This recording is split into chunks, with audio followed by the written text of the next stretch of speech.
Dr. Swansea, thank goodness. I was beginning to be concerned. Worry no more, Nurse Crane, for I bring good news. Oh, Doctor, what a night. We lost 2 more patients. Nurse Scow said she couldn't take it anymore and resigned. Yes, well, I'll make a new rota in the morning. In the meantime, find a good bed for Mr. Hampton. Be sure to pay attention to his needs. Of course, Doctor. Oh, and Dorothy? Yes, Doctor? Dr. Reed here has just returned from the front. He served King and Country and will be joining us here at Pembroke. We're very lucky to have gained a surgeon of his talent, and one so experienced in blood transfusions. That is good news indeed, Doctor. Oh, yes.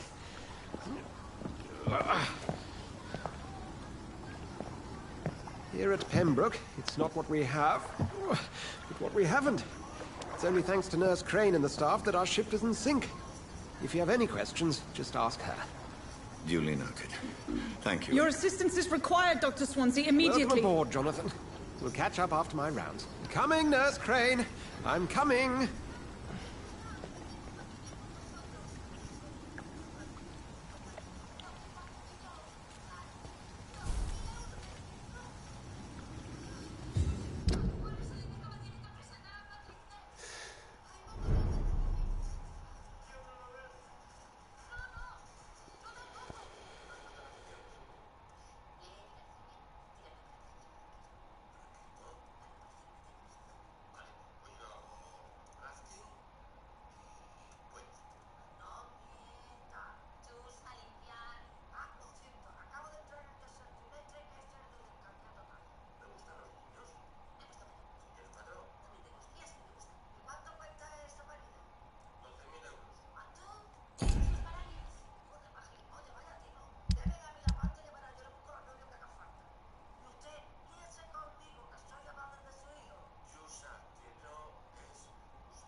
Rotten or pristine, each heart contains the seeds of life.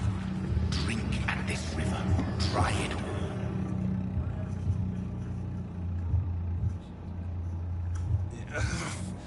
Oh, come on, you bastard! I won't bite.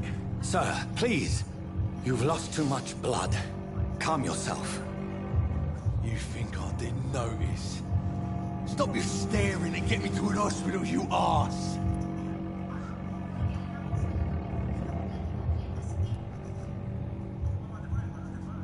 Insulting a good Samaritan. Not exactly the way to get rescued.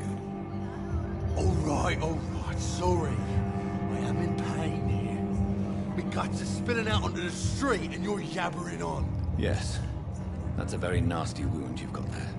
Take my word, I am a doctor. Dr. Jonathan Reed. Name's Clay Cox. I'd appreciate you helping me to a better place, Doc. Follow me, Mr. Cox. Let me assist you to that better place.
Dance with him the dance of life and death. Pero no puedo evitar esto. Voy a salir y entrar otra vez. Me lo tengo que cargar. Si no tiene la culpa de nada, tío.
We'll have a word in my office later, Jonathan.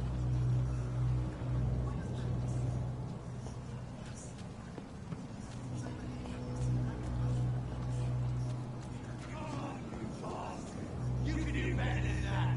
Nah. It's my turn.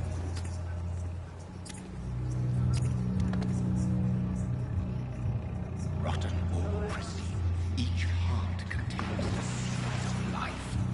Drink at this river, try it all.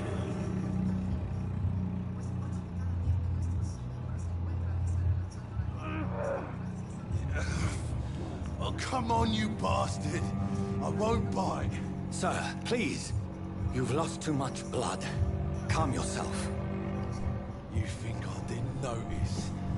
Stop your staring and get me to an hospital, you arse!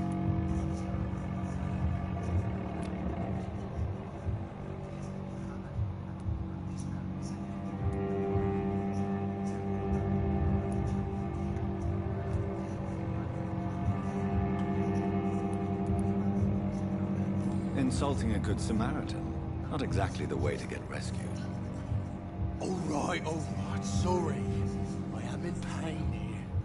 My guts are spilling out onto the street and you're yabbering on. Yes.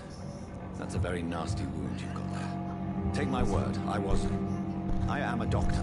Dr. Jonathan Reed. Name's Clay Cox. I'd appreciate you helping me to a better place, Doc. Follow me, Mr. Cox. Let me assist you to that better place.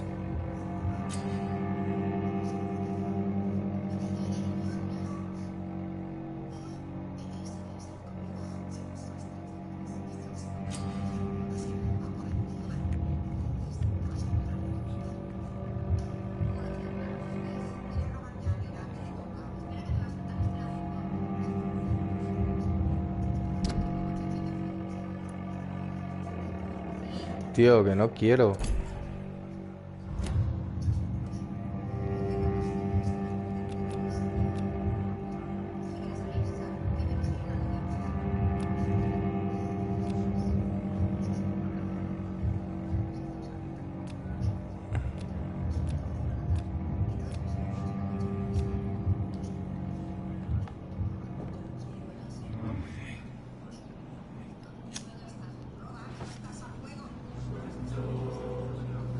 Bring this fading light into the shadows. Dance with him the dance of life and death.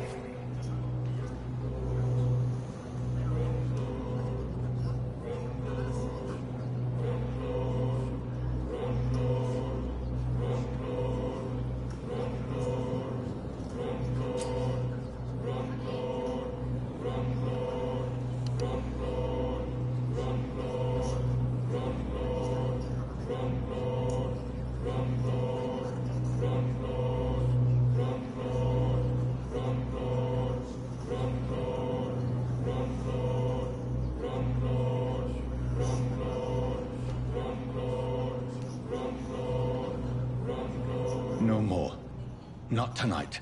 Not like this. I will not take another life.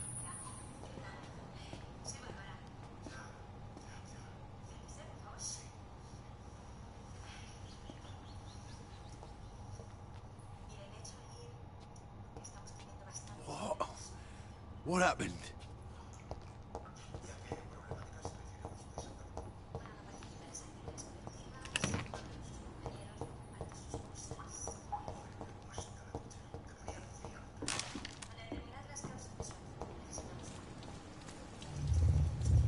It is wise for the huntsman to sometimes let his prey go, but no famished hunter can run for long.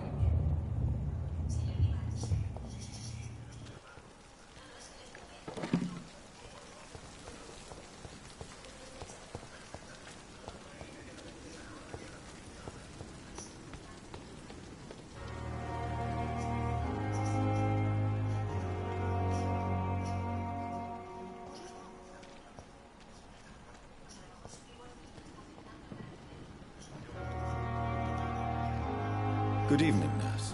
I'm Dr. Jonathan Reed, the new surgeon here at the Pembroke. Dr. Swansea has already told us about you, sir. I'm Nurse Gwyneth Brannigan.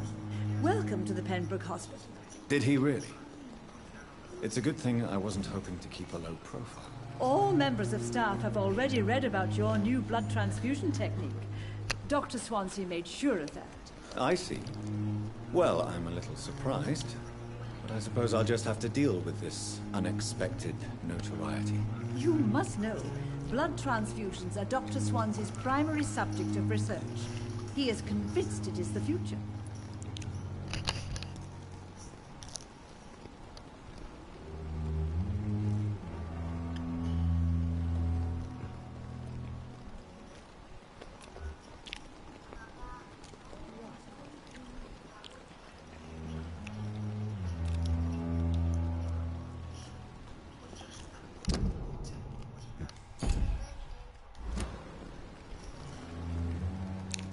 Do you require medical assistance, nurse? Thank you for your concern, but I'm fine.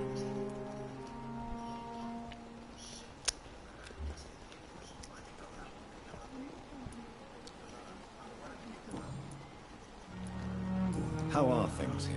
Not good, to say the least.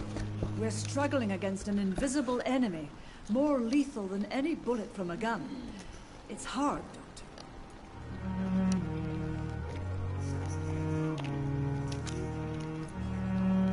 Se refiere a la Invisible gripe. enemy. Quite a poetic term for a disease, especially from a nurse. Sorry, Doctor. These last few weeks have been exhausting. We could all do with a good night's sleep.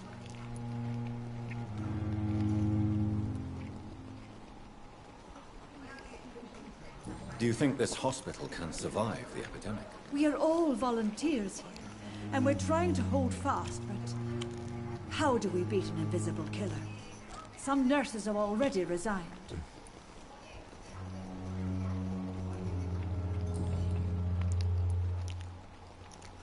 I'm not familiar with all the staff yet. Perhaps you could help me. Brilliant professionals, most of them. Dr. Swansea has a gift for recruiting talent. Most of them. Is there a problem I should know about, nurse? It would be inappropriate for me to speak ill of a colleague.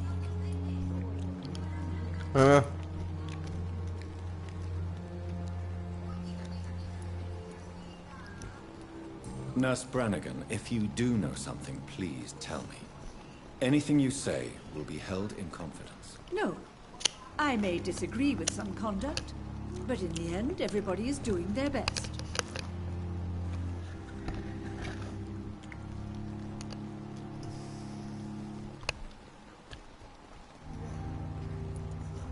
Is there anyone that stands out? Well, I have never met someone as dedicated as Dr. Tibbets. He should be a standard for us all here. If only he were younger. Why should his age be a problem? I guess it's fair to say he's always pushing himself to the limits. He just doesn't know when to stop and get some rest.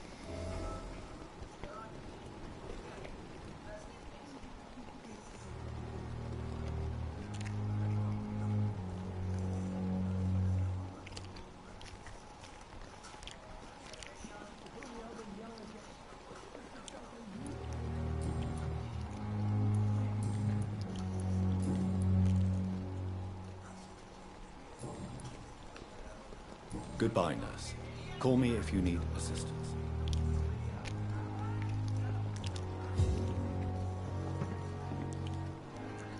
Good evening, sir. So it is true. The famous Dr. Reed has joined us. I can't think of any better news during these terrible times. Do we know each other? Actually, yes. We met once before, at the Rockefeller University in New York. Dr. Tippett, yes, I remember. I was assisting Professor Carell in his research about coronary bypasses. He had nothing but praise for you. He was also very confident about your future. And look at you now.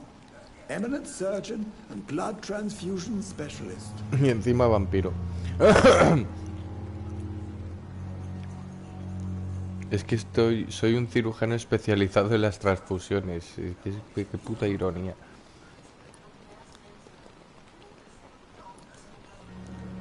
What is the Pembroke Hospital situation? And please, speak freely. This hospital is not exactly the best of London. I'm sure you are used to working in a better environment.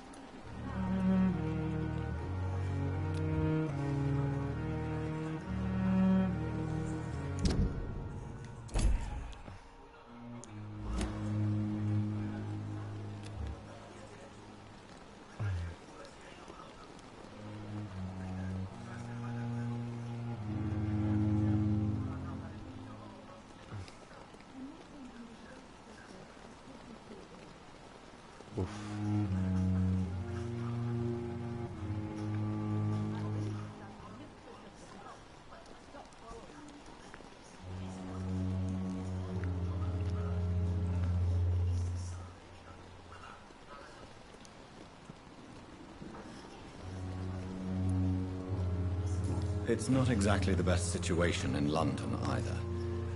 I can't have expected this hospital to be prepared for what was to come. Don't be misled by appearances, Dr. Reed. This hospital does not lack talented people. It just lacks hope.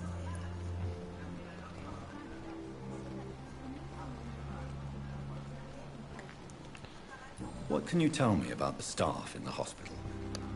Some are really good, and others are not so good. But during this troubled period, there is no time for slander. I prefer to focus on the positive character traits.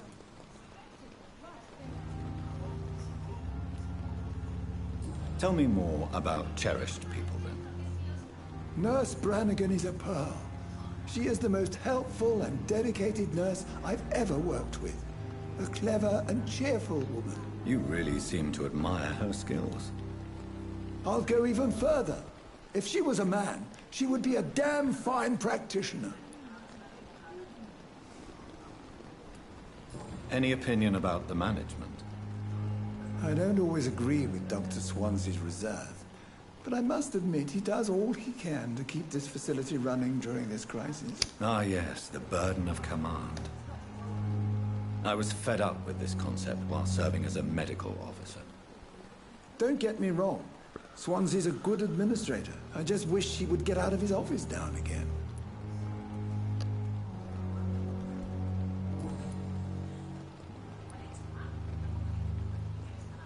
You're exhausting yourself, Corcoran. Maybe you should think about preserving your strength. No. We must keep on healing all those poor souls. We are the last rampart before chaos. Once more unto the breach.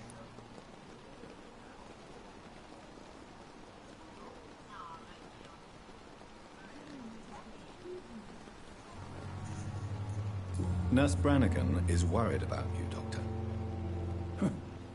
She should not have told you that. I will have a word with her. You don't have to blame her for her honesty. I'm not that kind of man, my dear Jonathan. Actually, Nurse Brannigan's opinion is the only one I may listen to.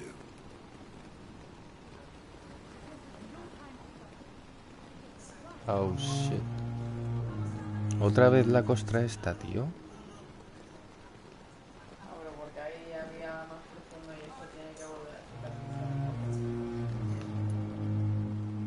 What is the Pembroke Hospital situation? And please, speak freely.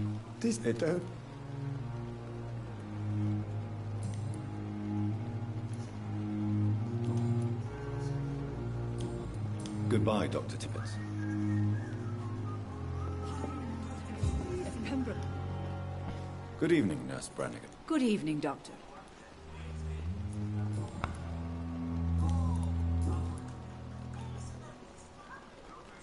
Why does Dr. Tippett claim you're the main reason he keeps working, despite his fatigue? If it wasn't for him, I probably would have left the Pembroke years ago.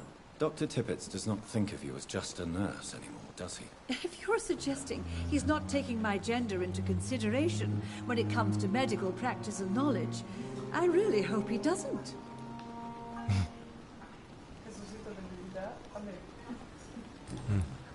Goodbye, nurse. Call me if you need assistance.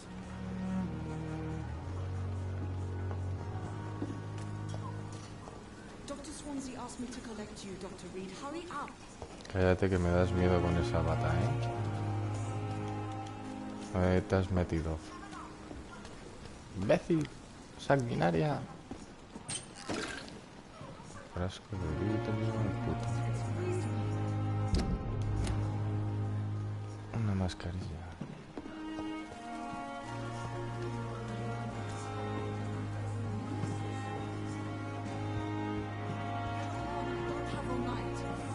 No tienes toda la noche, pero sí un momento, ¿no? Jalapollas. Coño, déjame mirar aquí a ver si hay unas monedicas o alguna pistica de algo. Bonita. Tómate unas paprika. Invita a Erika. Dr. Swansea asked me to collect you, Dr. Reed. Hurry up. Que esa... Doctor, where have you been? I Ahora hate eres trying to amable. play hide and seek with new staff members, no matter how illustrious they may be. I found a wounded man by the docks. He answers to the name of Clay Cox. He requires Clay urgent Cox. medical attention. Already making the rounds? That's the Pembroke spirit. I'll ask our porter, Milton, to bring him back immediately. Thank you, nurse. What can I do for you? Dr. Swansea insisted we provide you a quiet office. You'll find it on the second floor with your name on the door. Thank you. Nurse Crane, isn't it? Yes, Dorothy Crane. Welcome to Pembroke Hospital, Dr. Reed. Your office has been prepared. I would like to ask a few questions first. What kind of man is Dr. Swansea? Well, you accepted the job from him. I thought you would have known about your employer.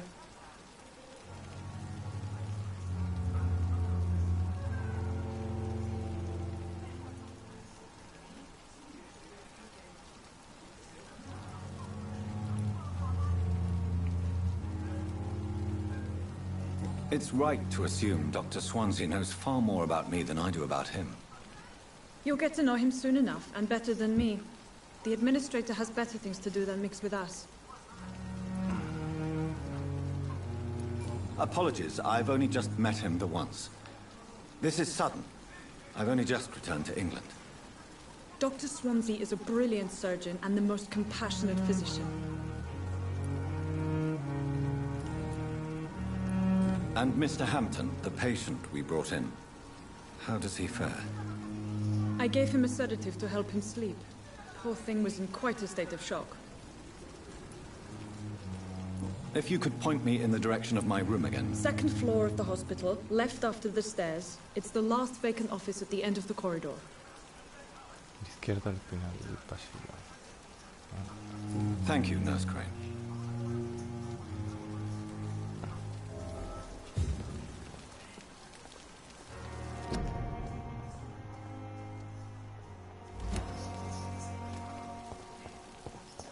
If Pembroke is still standing after this epidemic,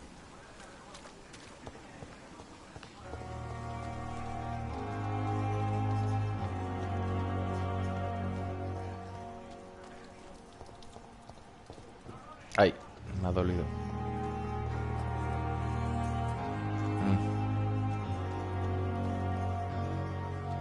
Ya no está.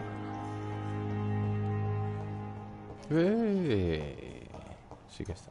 Whoa, I feel giddy.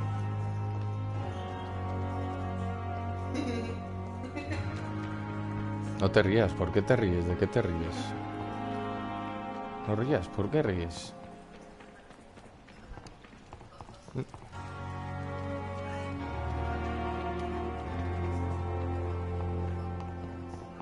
Are you going my way?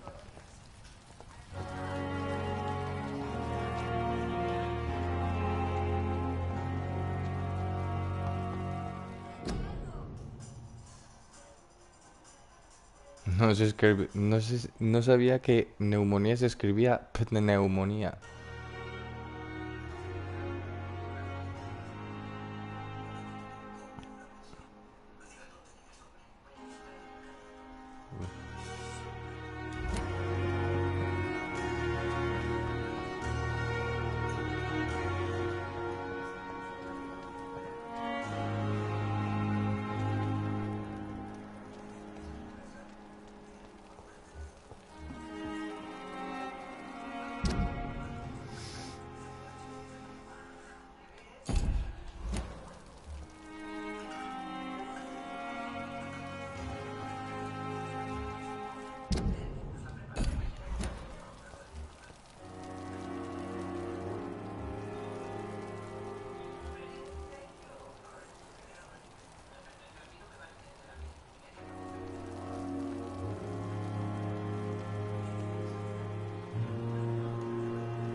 Good evening, sir.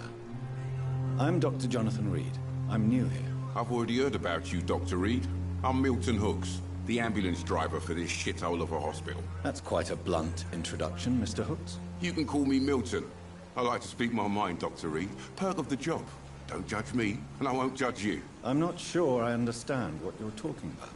Well, I'm no doctor, but I'm pretty sure a gun can't be used as a surgical instrument. You have a keen eye. I learned to shoot during the war, and have carried one ever since. Old habits die hard. No need to explain, Dr. Reed. And if you ever need a better gun, remember, I may have something for you.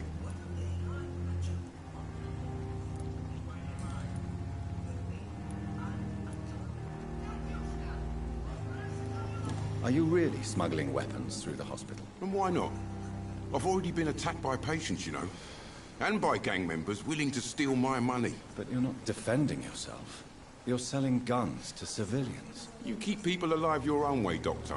I offer them another way to protect their health.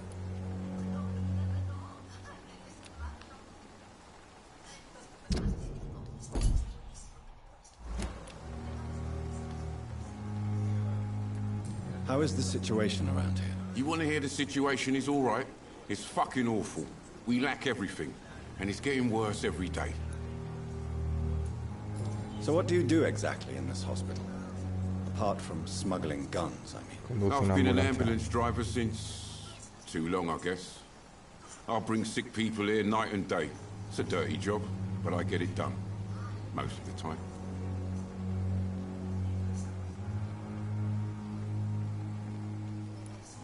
It sounds like things have been a bit rough recently. What's happened? Yesterday I got attacked by the patient I was bringing here. I escaped through the hospital's garden, but I lost my wallet when I was running. You left an infected patient outside the hospital? That's incredibly dangerous. Go there yourself if you want, but be careful, Doctor.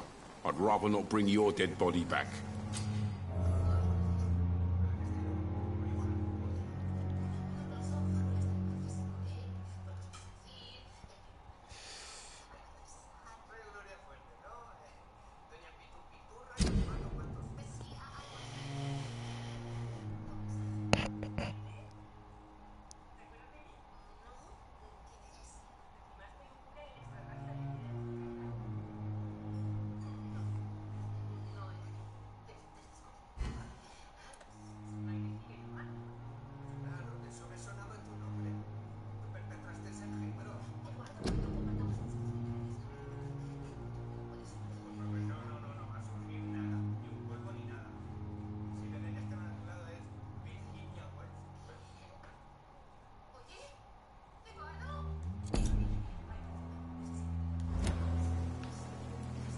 Since you're on the front line, how is the sanitary situation in this vicinity? It's a complete disaster.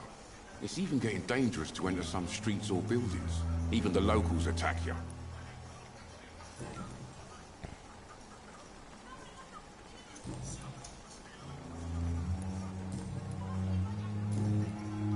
I'd like to see your goods. Wise choice, Dr. Reed. A reliable gun is what everybody needs these days.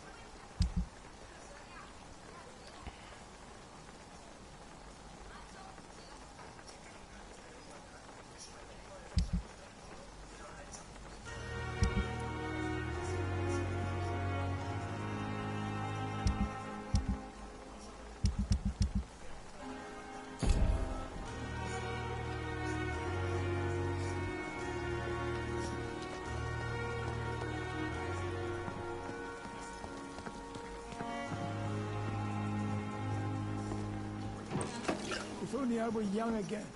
Just a dozen years or so.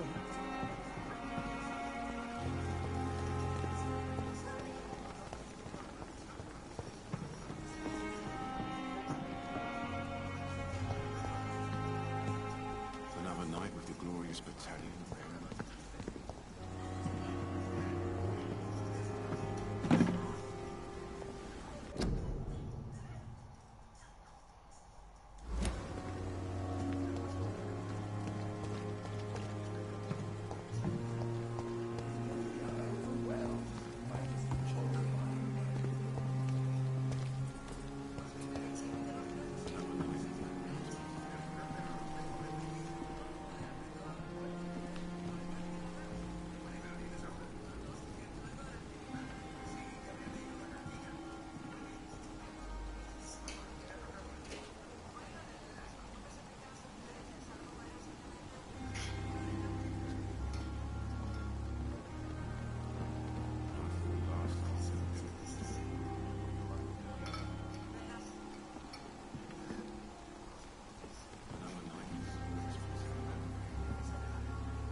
Dr. Swansea is right.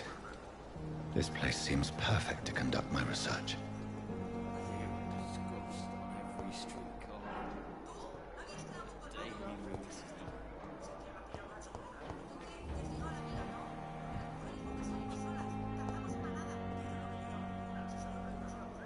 Good evening, miss.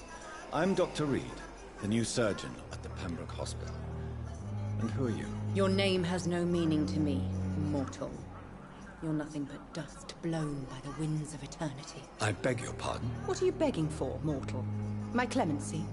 Well, tonight maybe I'm inclined to mercy. You'll never forget the night you met Thelma Howcroft. You keep calling me mortal. Why is that? And if I'm mortal, what are you? Well, Dr. Reed, if you must know, I'm a vampire.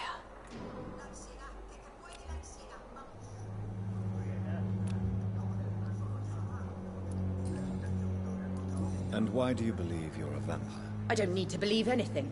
It is what I am. It is what I feel within this hollow shell of flesh.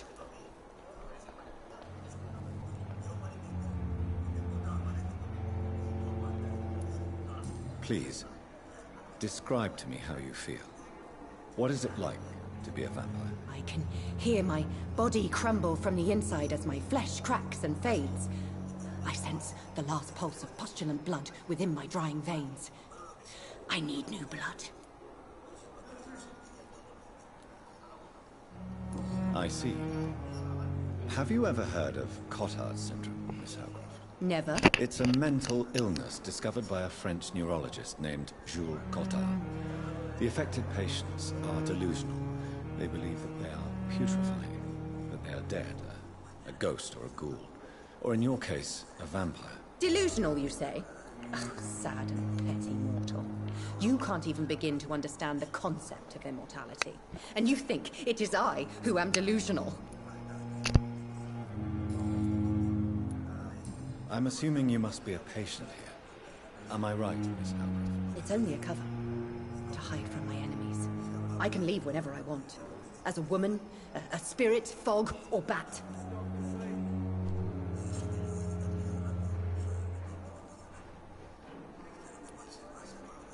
Who are these enemies you mentioned? Can you describe them?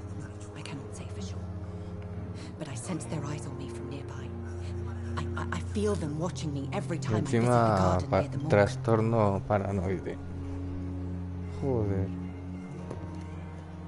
The staff here are not your enemy. They're here to help you, to care for you. I'm not speaking of the doctors in white. I'm speaking of the men and women who hunt me. For I am a vampire. I see. Don't worry. These people will not find you here. I'll personally make sure they leave you alone. Thank you, mortal. But do not interfere with them, for you are no match for those that hunt me.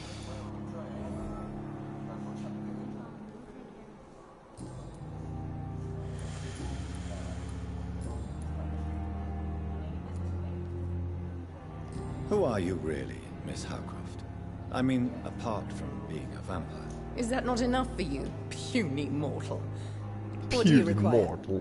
Proof of my powers? I'm curious to know who you were before becoming a vampire. No, it was such a long time ago, I don't remember. Centuries of unholy life can have strange effects on one's minds, you see?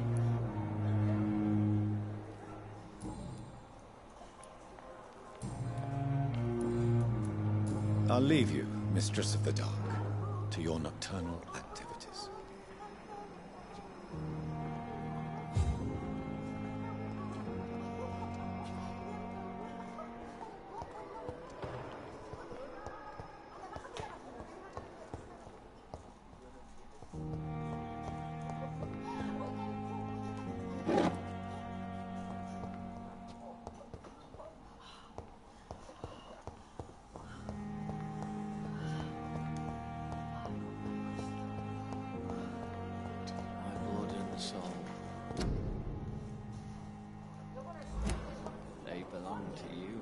The life running in your veins.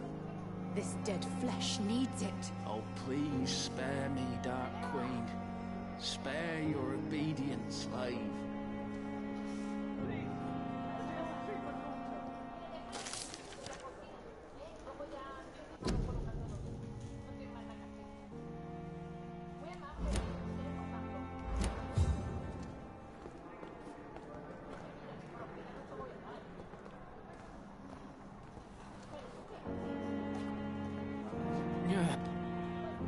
Good evening, sir.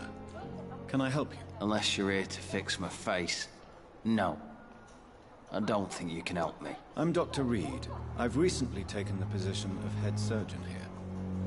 War injuries, am I right? You guessed right, Doctor. German shell took my pretty little mug right off. But they still call me Thomas Elwood.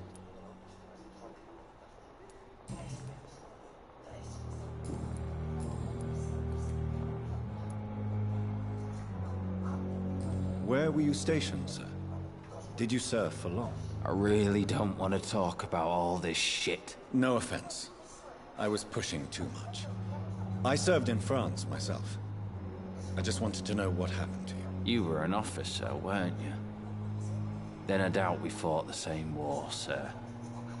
No offense.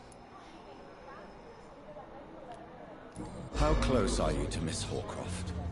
Are you aware that she thinks she is a vampire? To wait for her next nibble is the best reason to stay here. Every time she approaches my bed, she treats me like something tasty. A normal person. Aren't you afraid? She may hurt you if the game goes too far. She's quite harmless, I can assure you. Her head's broken inside is all. While I'm busted on the outside. But she's still beautiful. Living proof that there's hope for me.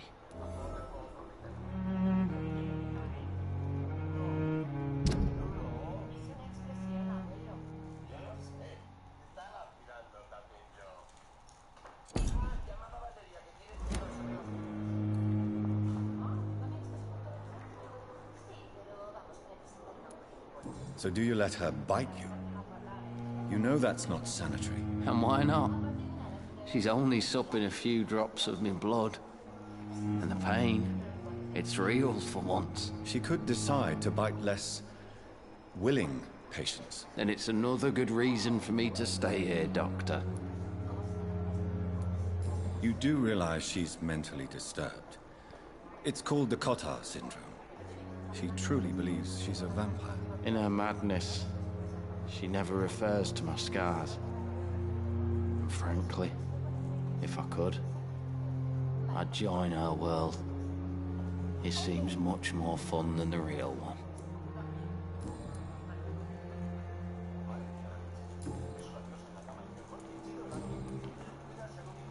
How is your stay with us, Mr. Elwood? Oh, it's bliss.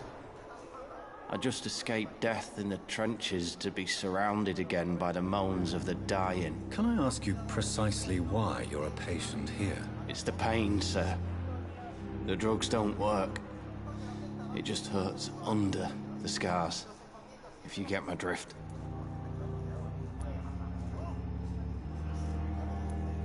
Who is treating you?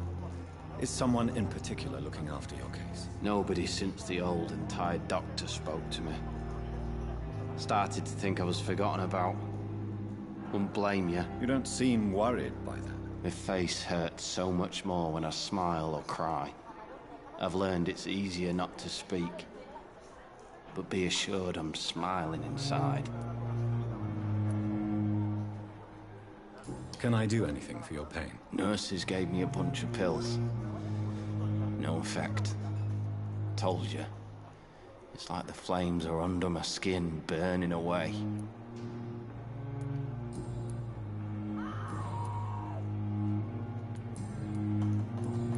Goodbye for now, Mr. Elwood. Damn. The pain. It's here again.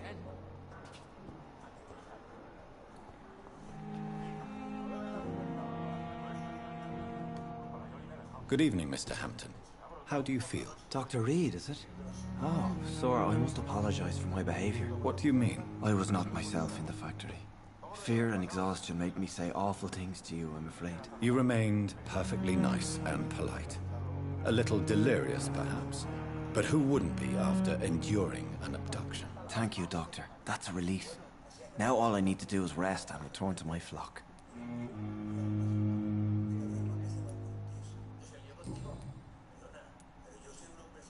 Do you know Tom Watts, the bartender from the Turtle?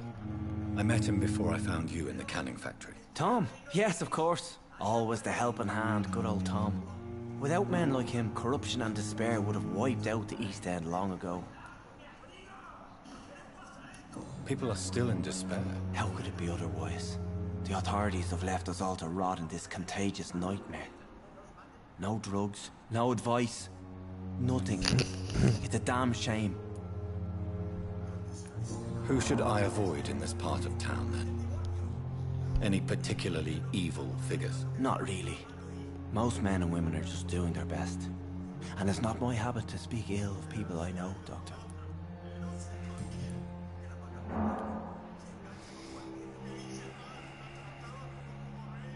How did you end up in William Bishop's den? I had received alarming news about his recent behavior. I went to his place and he refused to let me go.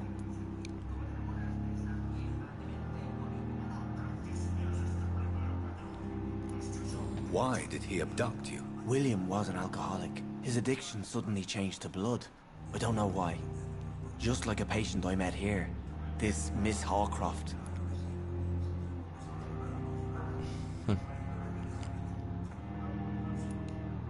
You dared to enter this awful place alone.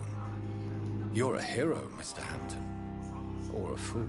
I'm just a man trying to help his friends, Dr. Reed.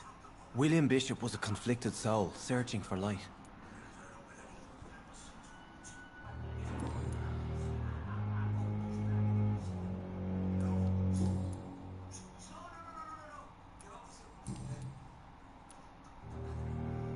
How do you feel, Mr. Hampton?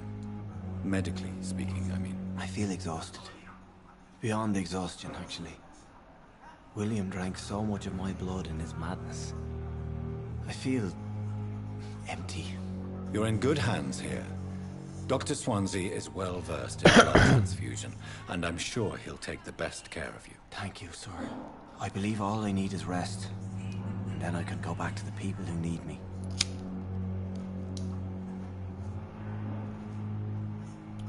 What do you do for a living, Mr. Hampton? I can't help but notice the cross around your neck. I manage a night asylum for the poor and homeless of the docks. And I try to guide the lost and hesitant on the right path to our Lord. Are you a priest, Mr. Hampton? A deacon, maybe? Not at all, Doctor. I'm just a man of faith willing to preach the good word.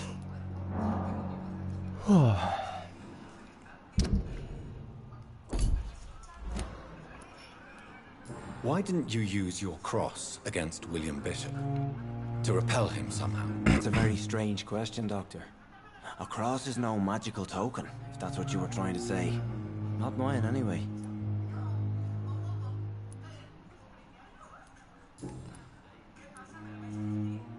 Have you made friends since you arrived? Not really, but I recognize Miss Harriet Jones. I knew her when she lived by the docks. That poor woman had such a miserable life. You never came to see her here at Pembroke. Receiving visits when sick can be an important part of the healing process, you know. We're not just bodies. You're preaching to the converted now, Doctor. To be truly honest, I thought she was dead. She left the docks many months ago.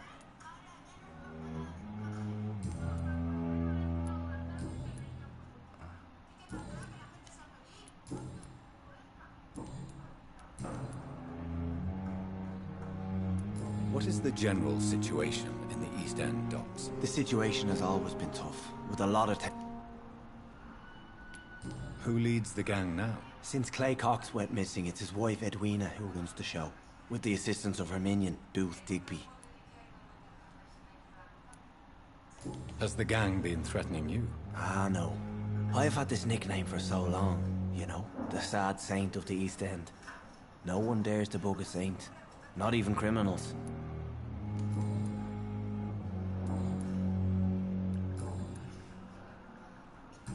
Goodbye, Mr. Hampton. We'll talk again later. Disgust on every street corner. The daily routine.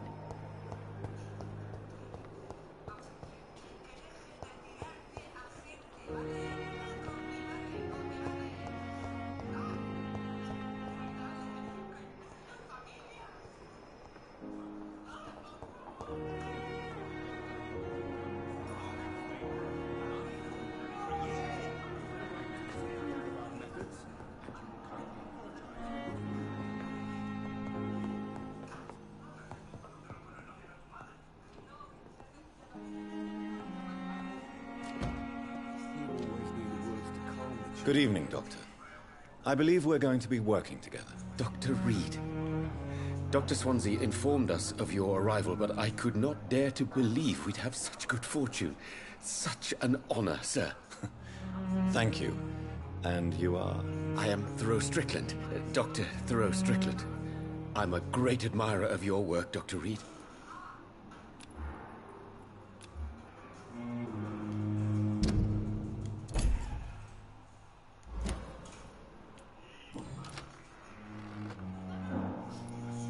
Please, could you tell me something about yourself? I'm a great admirer of your work concerning blood transfusion, Dr. Reed. I run my own experiments. I'm convinced it's the future.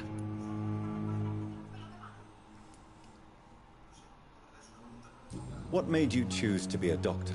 I'm not ashamed to admit you and your work have inspired me. I am honored to have the opportunity to work by your side.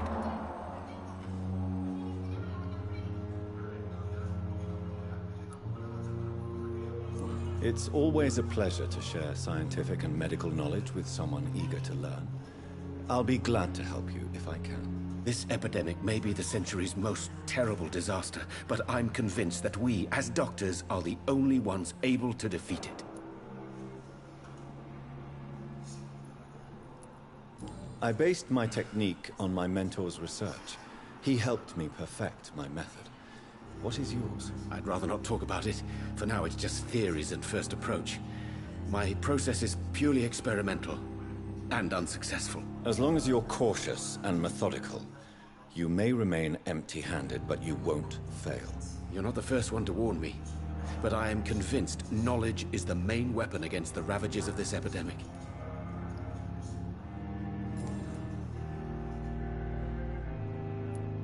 What can you tell me about the Pembroke? Well, it has always been an honor to work with Dr. Swansea. But with your arrival, I can't think of a better opportunity to learn about blood transfusion. You seem quite optimistic. It's a rare and precious attitude in these difficult times. I'm convinced that this epidemic is a test of endurance and dedication for us men of science. Questions remain about our capacity to resolve the situation. True. Last summer, during the first wave of the epidemic, I used to joke with Milton about the extra work. We're not smiling now. Do you need help with anything in particular? Well, yes, maybe. I'm waiting for a batch of products I ordered for my personal research, yet my supplier seems to have vanished. Do you want me to play the errand boy for you? Oh no, Dr. Reed. But if you went personally to his shop, what with your reputation and all, he wouldn't dare to refuse the products I need. I see. Well, give me the address, for I may pass by if I have time.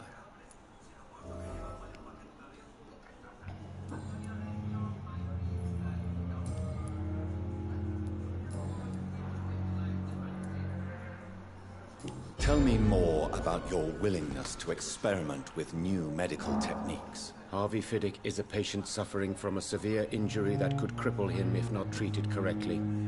I'm convinced your blood transfusion technique could help him. What is it you really want? To save him, or to prove your point? Fair question. I want nothing but to save my patient, Dr. Reed. Especially since I know Mr. Fiddick's story.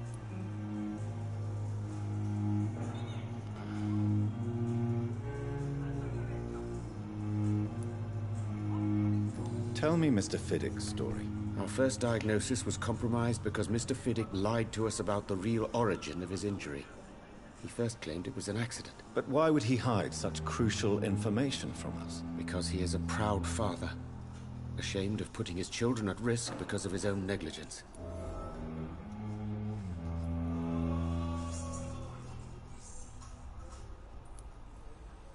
This personal involvement could also appear to be a lack of impartiality. You must know that a good surgeon must remain neutral. I agree. But that does not excuse Dr. Ackroyd's behavior. A man who did not even take time to converse with his patient. Do you think keeping his distance was a mistake? All I know is that I'm taking care of human beings with desires, hopes, and fears. Not some biological machine comprised of blood, bones, and flesh.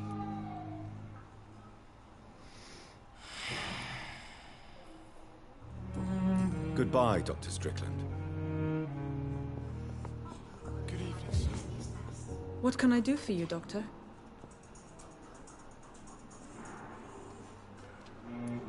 Thank you, Nurse Crane.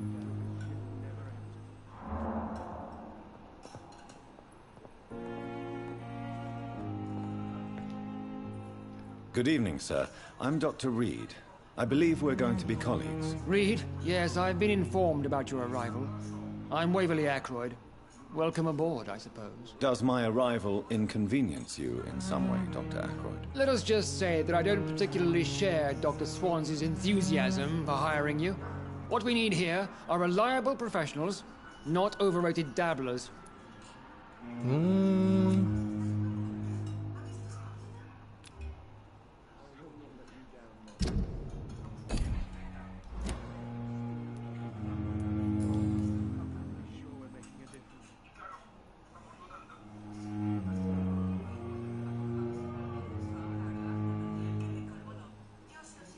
I don't know what you've heard about me, but I have already proved my value as a practitioner. I don't question your skills, Dr. Reed, but your motive.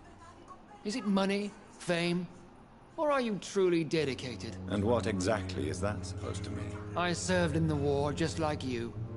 But unlike you, I did not use the wounded to play the modern sorcerer. Be careful what you insinuate, Dr. Ackroyd. I only want you to admit you used those men to improve your theories.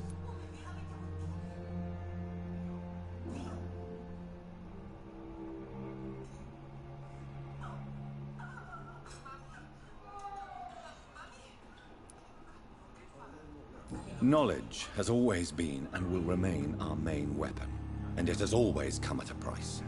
and personal initiative. It is not a question of initiative. It is a question of integrity. These men and women have put their faith in us, Dr. Reed. It seems you have bad memories of your military service. I refuse to see this industrial slaughter as scientific progress. War only reveals the worst in men. We can at least agree on something, Dr. Ackroyd.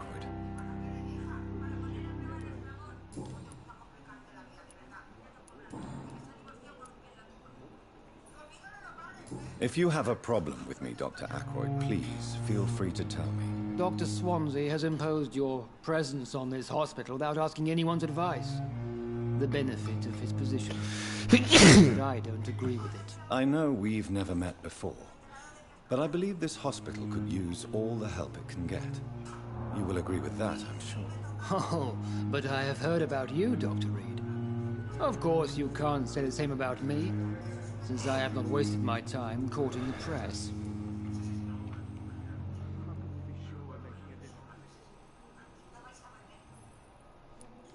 Aren't you too old for such jealousy? It really won't do you any good, you know. Don't be ridiculous, Dr. Reed. A simple glance is enough for me to know you have nothing for me to envy.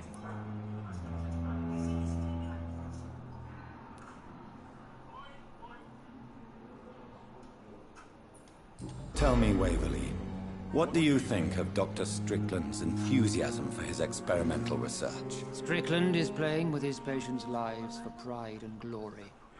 Now that, sir, is unethical. Are you thinking about something in particular? Harvey Fiddick needs delicate surgery. I believe we should stick to the usual procedure, but my young colleague obviously disagrees.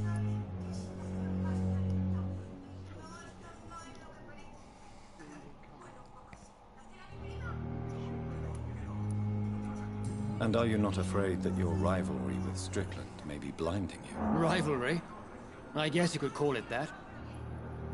But I will never be childish enough to let my personal feelings affect my judgment. Why do you wish to lead this surgery? I strongly believe that Mr. Fiddick should not be butchered to test an unproven procedure.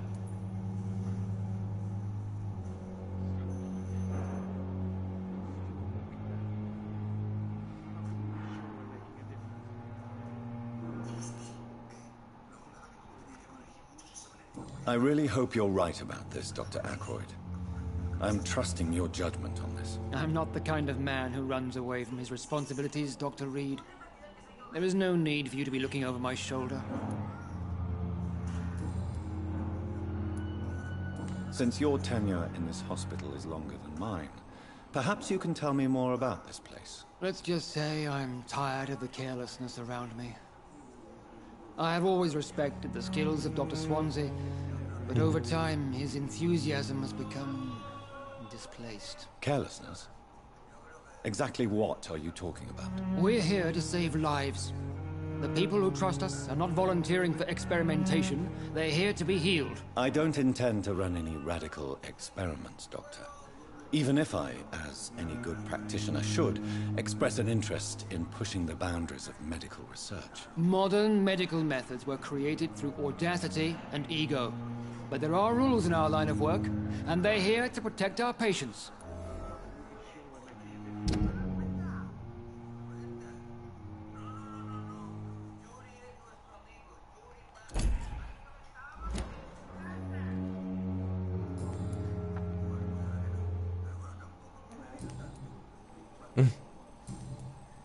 Thank you for your time. We'll talk later.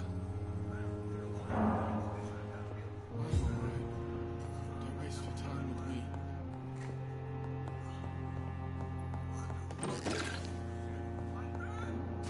Always knew the words to calm me.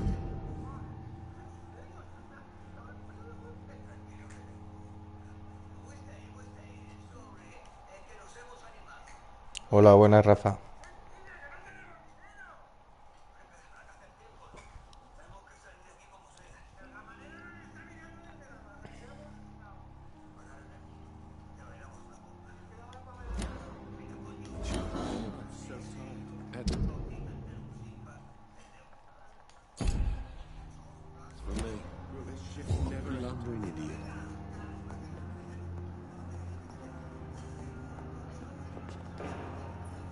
Good evening, sir. I'm Dr. Reed. May I help you? I don't know if a third opinion is needed. Your colleagues are already arguing about my condition. I see. Would you mind telling me more about your situation? I'm Harvey Fiddick. All I want is to get me bloody arm fixed properly.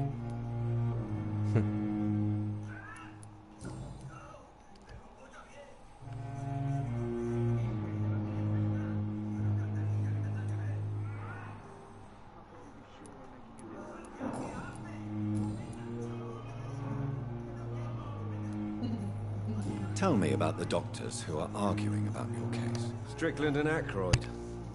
They both want the best for me, but there's a lot of pride there. Doctors are no different from carpenters, it seems. What do you mean? I often had professional arguments with rivals on a building site. Difference is, I disagreed about wooden nails, not flesh and bones.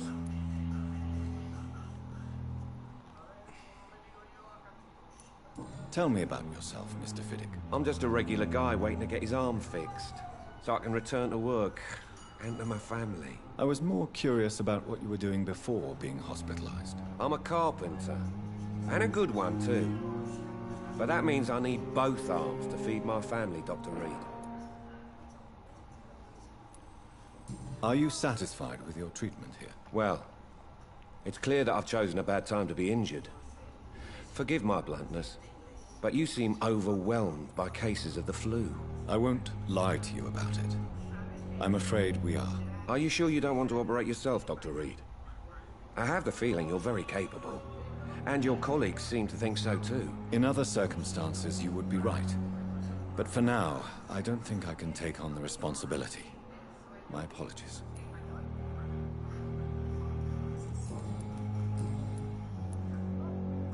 You seem worried about the safety of your family. And it's obviously the reason why your wound troubles you so much. I cannot give up on my children now. They both need me living. What about their mother, if I may ask? She died in 1915 during one of the first Zeppelin raids. We never found her body.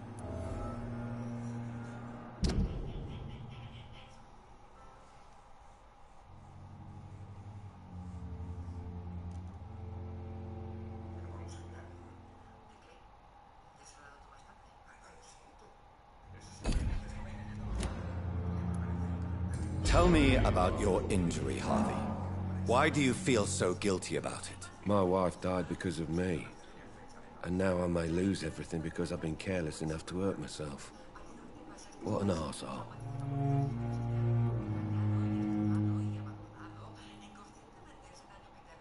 How could your job be responsible for your wife's death?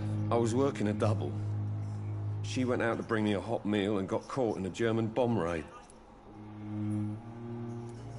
You can't hold yourself responsible for your injury, Mr. Fiddick. Unless you tried to hurt yourself. Of course I didn't hurt myself. But I can't work until my arm is fixed. My children need to eat, Doctor.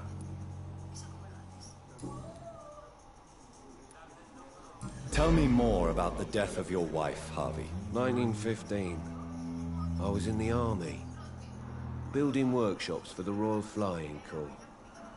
Helen was happy I wasn't sent to the front. What happened? The Germans sent Zeppelins to bomb the construction site, but they missed their target. My wife was bringing my dinner when the bombs fell. Oof.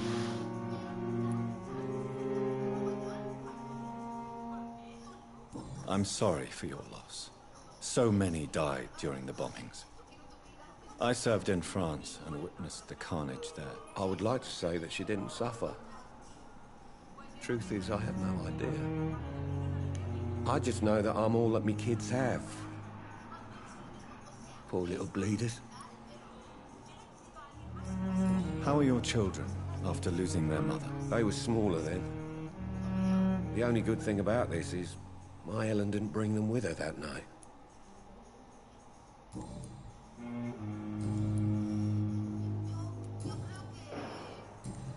Goodbye for now, Mr. Fiddick. I'll see you later. Sweet girl. Reads me like a book. I never could keep anything from her.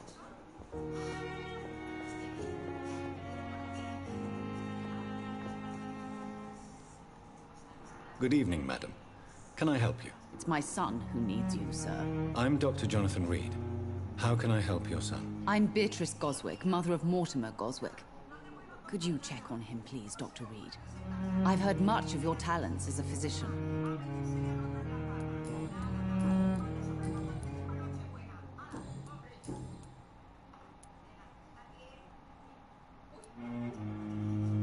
What do you think of your reception here?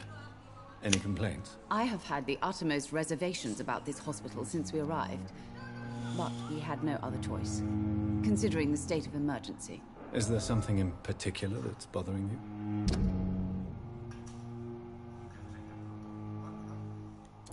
Some of the staff were not especially welcoming. I suspect they're not accustomed to dealing with patients of such social standing. Madre mía.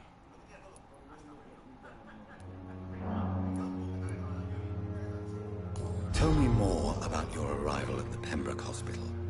What gave you such a bad first impression? The ambulance driver was quite rude, for a start. And that nurse, Miss Hawkins, seems to have quite a dubious attitude. What do you mean? She managed to secure a bed for my son despite the epidemic. It was a relief, but it wasn't cheap. It wasn't cheap. Pipa.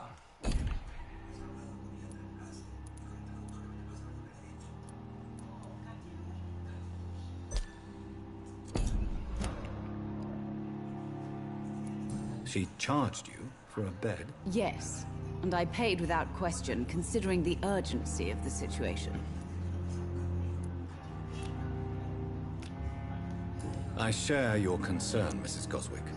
Be sure that I'll talk to the people involved. I don't expect compensation, Dr. Reed. But I'm aware such behavior would not be tolerated in other hospitals.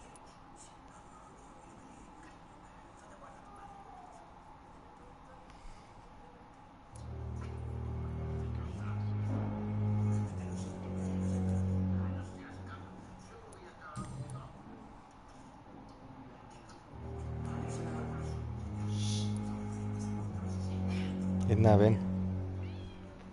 Bien. No.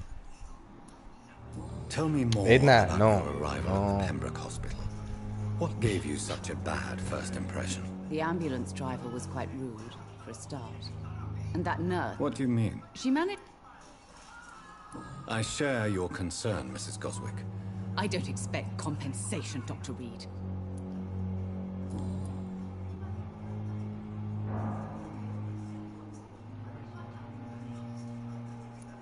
What can you tell me about yourself, Mrs. Goswick?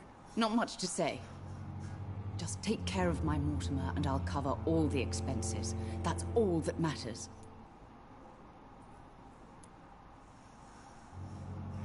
Are you really that rich?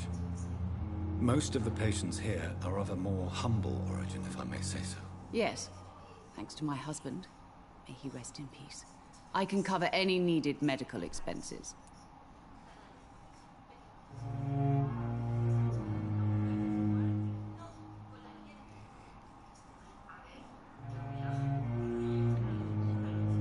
May I ask if you have an occupation, Mrs. Goswick? I'm a teacher by profession. I teach young women who are more ambitious about their futures than their families.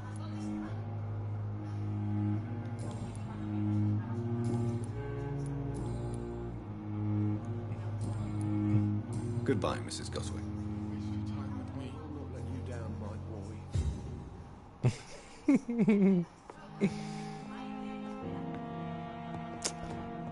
I won't let you down, my boy. My boy. Good evening. I'm Dr. Reed. Can I help at all? No. Really? Why are you here, then? I don't want to talk. My throat hurts too much. I suppose that this pain is the reason you're here. Is someone taking care of you? Yes. And no. Could you at least tell me your name, sir? Mortimer. Mortimer Goswick.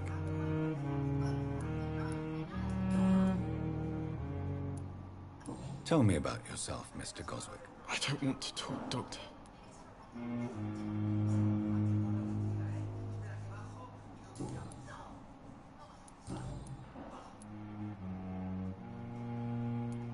How painful is your throat, Mr. Goswick? So painful I'd rather not talk at all, Doctor.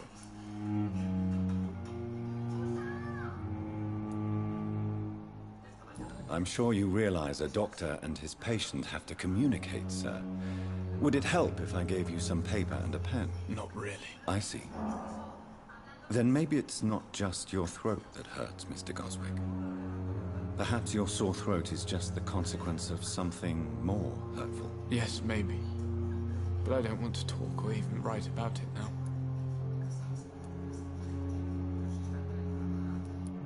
How painful is your throat, Mr. Goswick? So painful I'd rather not talk at all, Doctor. I'll let you get some rest, then. Good evening, sir. Ah. Doctor. Ah. Good evening, Mr. Goswick. How are you? I'm okay.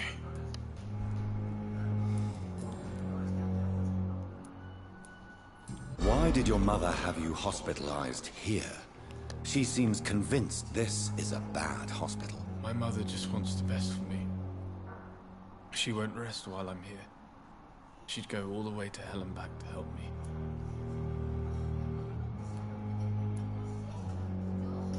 Is your mother bothering you? As your doctor, I can ask her to leave you alone if you would prefer. That's tempting, Doctor. But you have no idea what my mother is capable of. She would tie herself to my bed if you asked her to leave. Pembroke Hospital may look unorthodox, but rest assured you're in good hands here. It's not me you have to convince, Dr. Reed. It's my mother.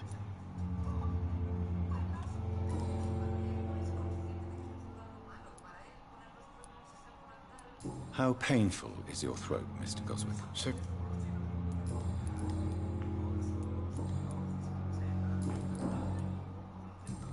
I have to go now, sir. But don't hesitate to contact me if you need any help. I'm all right. Don't waste your time with me. Good evening, Doctor. How...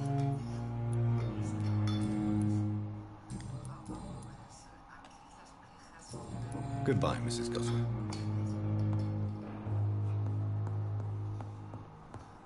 So many deaths. My sweet girl. Reads me like a book. How can we be sure we're making a difference? Never could keep anything from her.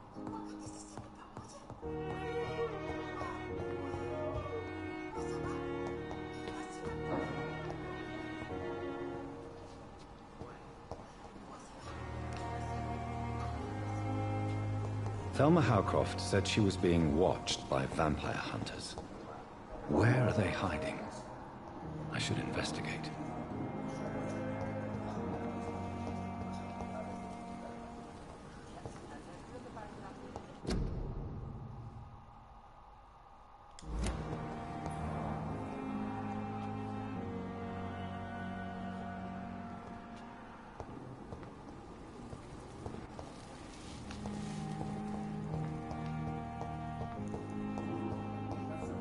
Brilliant minds in London and Pembroke.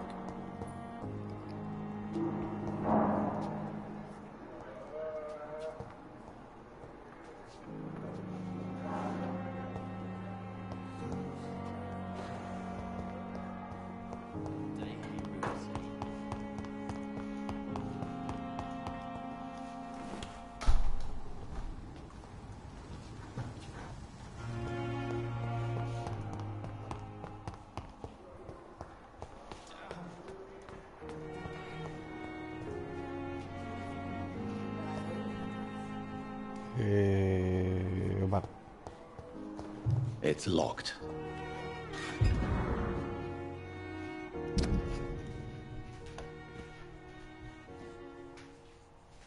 A ver, ¿de quién es la carta? Hermana Lucy Paul. Vale.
Hola, hermanita. De hermana a hermana.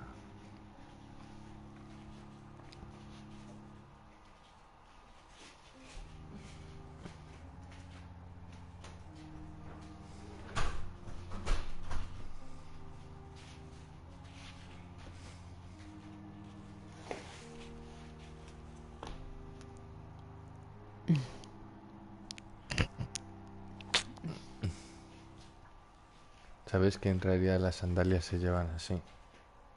En vez de en el dedo gordo, en ese dedo. Así entra bien el pie.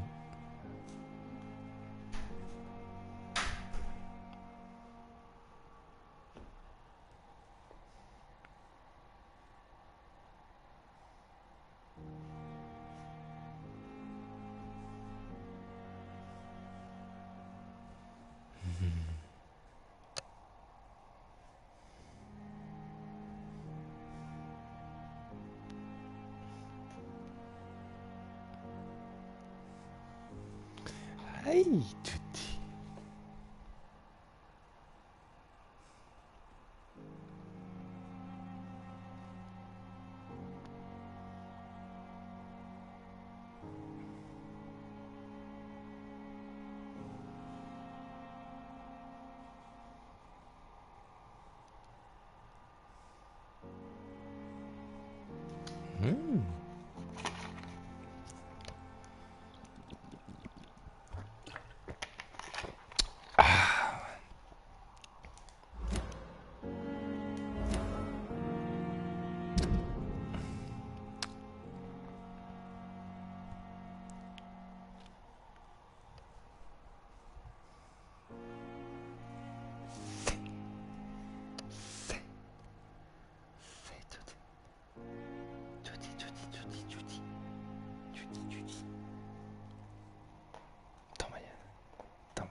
Sí, nena.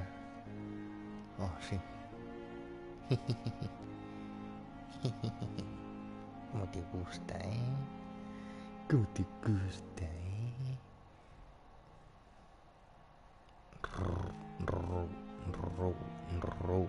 Ro. Qué bonita. Ay, qué bonita.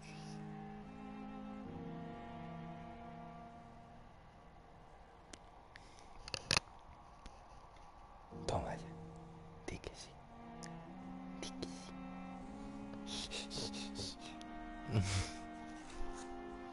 Ay, cómo mola Edna. Sí. Sí, chuchi.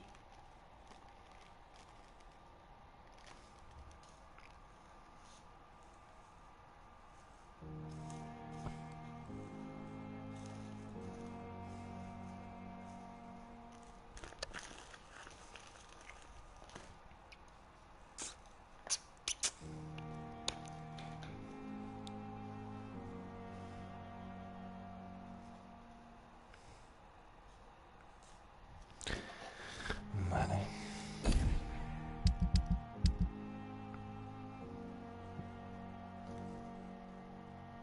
Vale.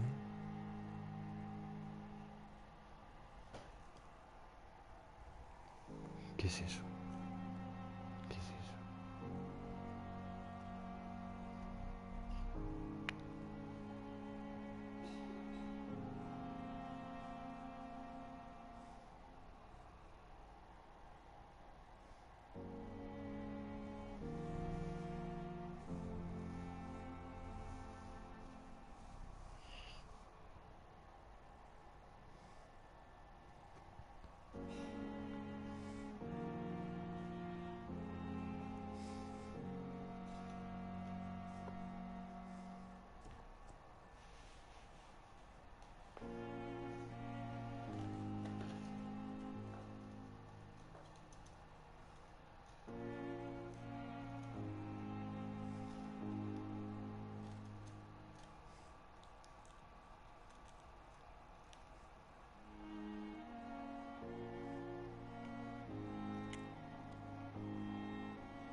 ¿Cómo lo sabía?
It's locked, all right.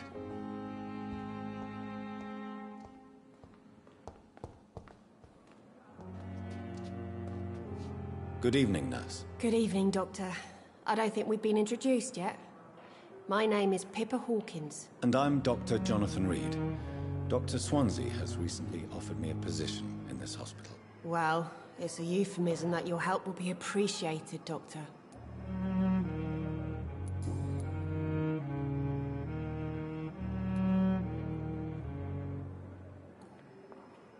How would you describe the situation at the Pembroke Hospital? It's serious. The flu is wreaking havoc amongst the staff and patients. We are running out of everything.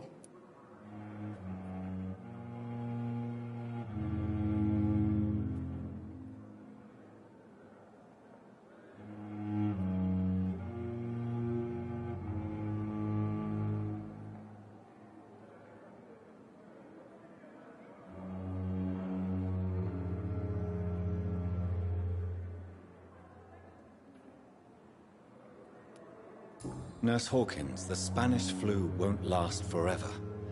Even the Black Plague didn't kill everyone. I wish I could believe you. But what if this epidemic was worse? What if in the end, nobody was spared? You must get a hold of yourself, Nurse. Sorry, I'm exhausted. No one has any idea when this epidemic will be over.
How long have you been a nurse? Well, long enough to see that the epidemic is winning. And no matter how qualified you are, don't tell me you'll change that.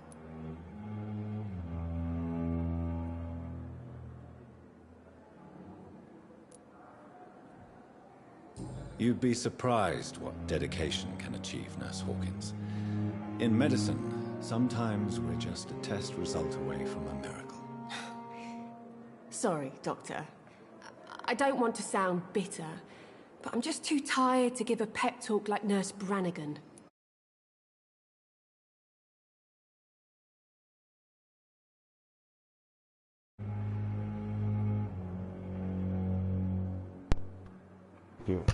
Básicamente. How is the Pembroke staff coping with the epidemic? Well, not well. Milton, the ambulance driver, is even more grumpy than usual, especially concerning doctors. Why is Milton grumpy on a daily basis? Is it just an act? Milton's not the kind of man who's bothered about a bad reputation, whether he deserved it or not.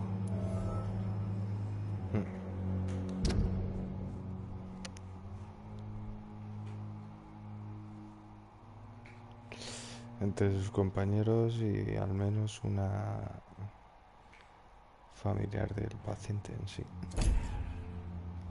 La verdad es que tiene una actitud un poco... Why does Milton dislike doctors? I don't know. Just ask him. But be warned, Milton is not the chatty type. No es muy chacharretero, pero porque prefiere evitar las conversaciones de más, por lo que vaya a salir.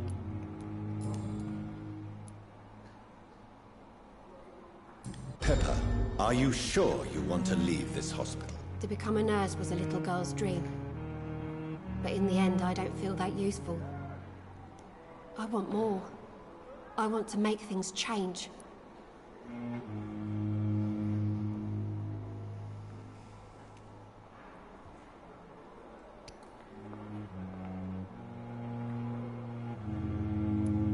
You should be proud of what you've achieved. This hospital represents hope for many people in need of help. Maybe you're right. But at the moment, I feel like we're just a cemetery waiting room.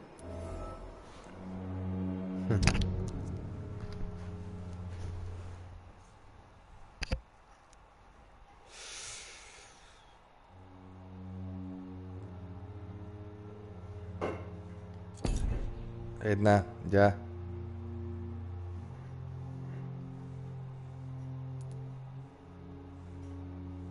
Edna.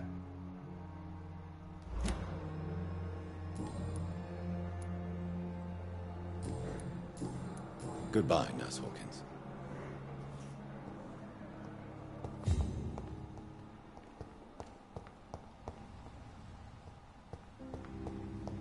No entiendo a la gente por qué dice un mensaje y se pira, tío. O sea, lo que no sé es cómo lo hacen, porque es que ni siquiera llegan a estar conectados un microsegundo.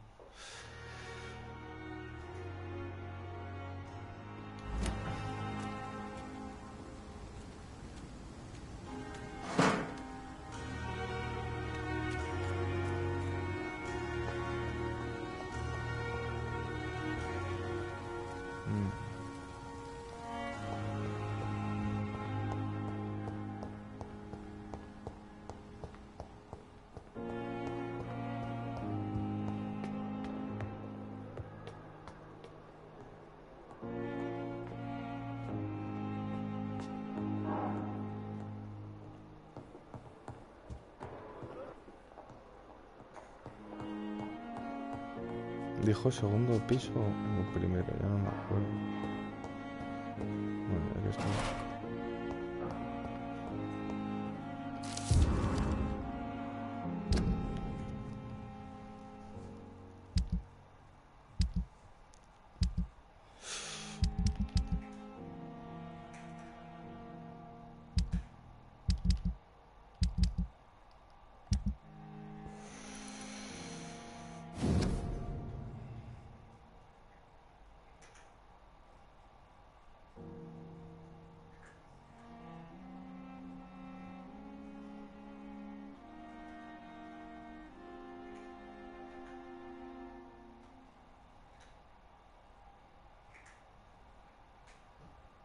Ah, este es el de la cara.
Ah, pues era en este piso. It's locked.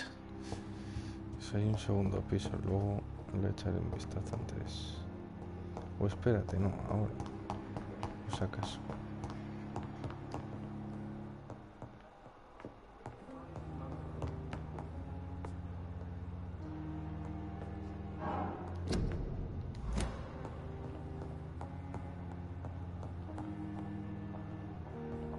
It's locked.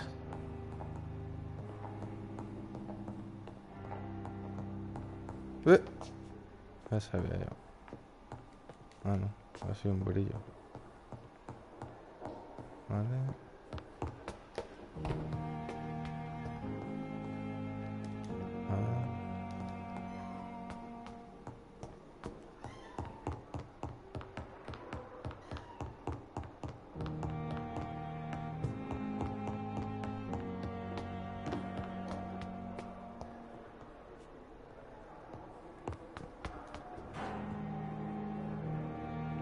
Es que parece el boba.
This must be the place. It's definitely away from prying eyes. Relegated to the shadows. A kingdom of my own. At least I won't be sleeping in a coffin.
William Bishop's blood is much more unstable than human blood and shows extensive mutation. But this is not what happened to me. I must keep on searching. The sun is about to rise. I can feel it. I'll continue tomorrow night. I have so much time now.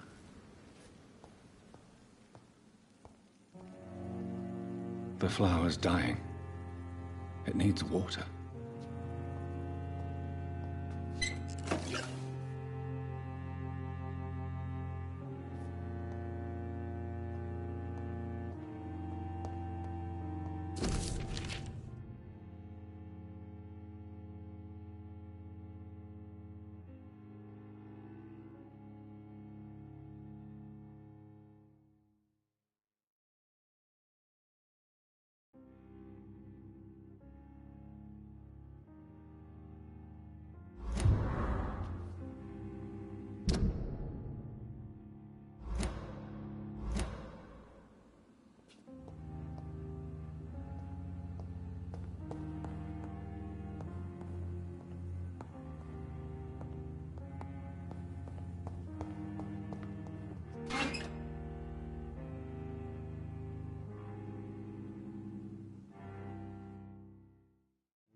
If I'm to stay here until my research is complete, I'd better learn to hide my true nature from the mortals. But what about my thirst for blood?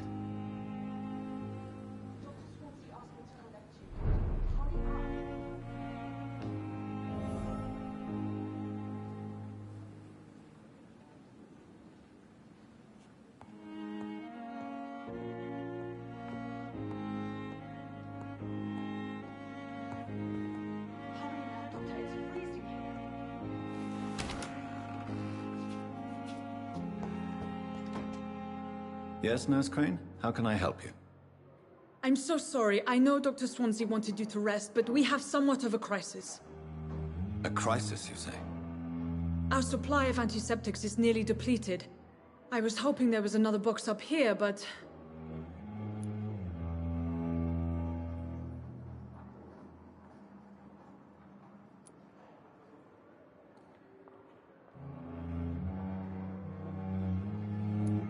What type of hospital are you running? No antiseptics? You have been away too long, Doctor. With the war and now this epidemic, supplies have been running scarce for months now. I may have a solution. In France, during the war, drugs shortage was a daily problem, and we had to use our wits to overcome the shortages. However do you mean? If combined correctly, certain household chemical products can be used in a pinch instead. Now, where's the hospital storeroom? The storeroom? Fat chance. This is the Pembroke, and space is luxury we don't have. Everything used to be stored in the old morgue. Perhaps I should look there first. Where is this morgue? It's the large building behind the hospital. You'll need to go in the back door because it's been sealed off for sanitary reasons. Take this key. It opens a small back entrance at the end of a narrow street. The abandoned morgue behind the hospital. A small door at the end of a narrow street. On my way then. Thank you, nurse.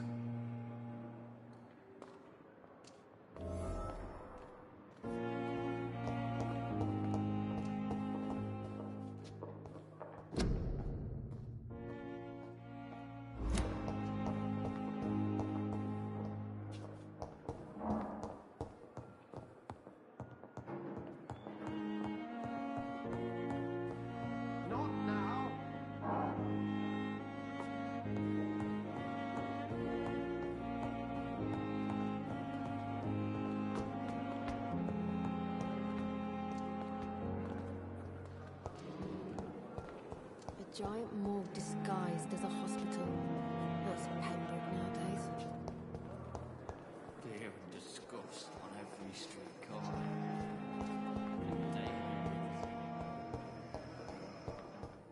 I'm so...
I'm sorry you ended up on my plain and cold medical bench, sir. I understand you must... It's locked, all right.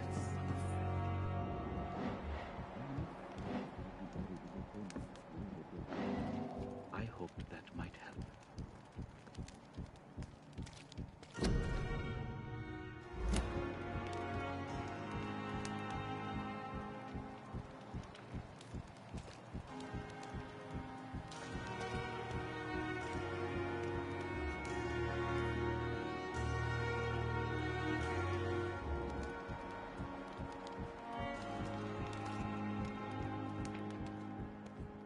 I'm sorry you ended up on my plain and cold medical bench, sir.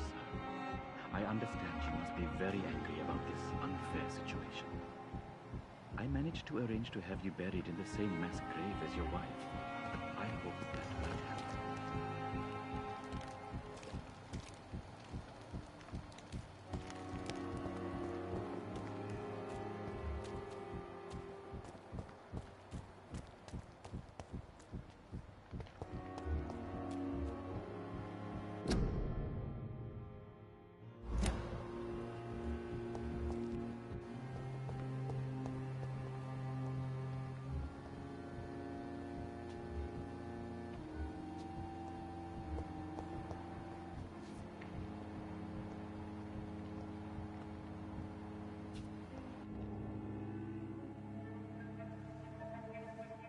You don't mind if I search your pockets, do you, sir?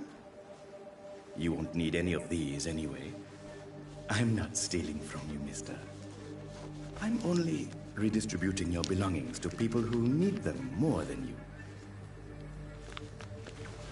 You see, no one has claimed your body, sir, so it would be such a shame to bury you with your valuables. I will not forget you, sir, and I thank you for your generous donation.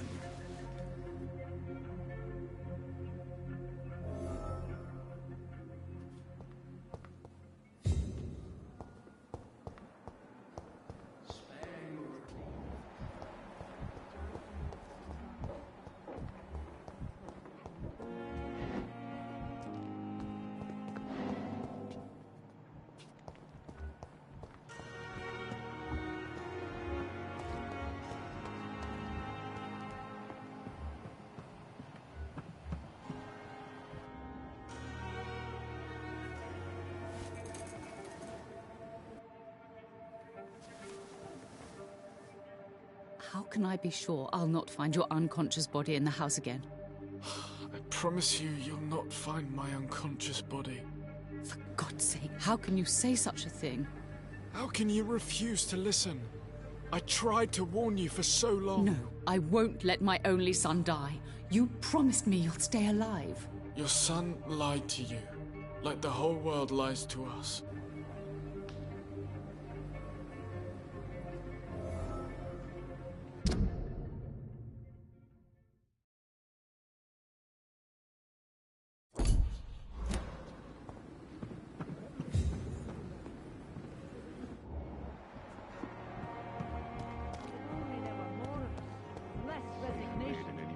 Determination. I know I can count on you. I wish I could say the same for the others. You look exhausted. You're pushing yourself too hard. You don't have to bear the burdens of this hospital alone. Good evening, Milton. Good evening, Doctor. Still trying to save lives?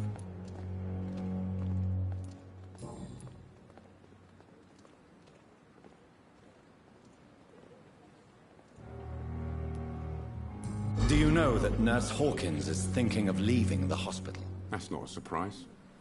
We've talked about it already. Does it not bother you? Sometimes I think she may be right.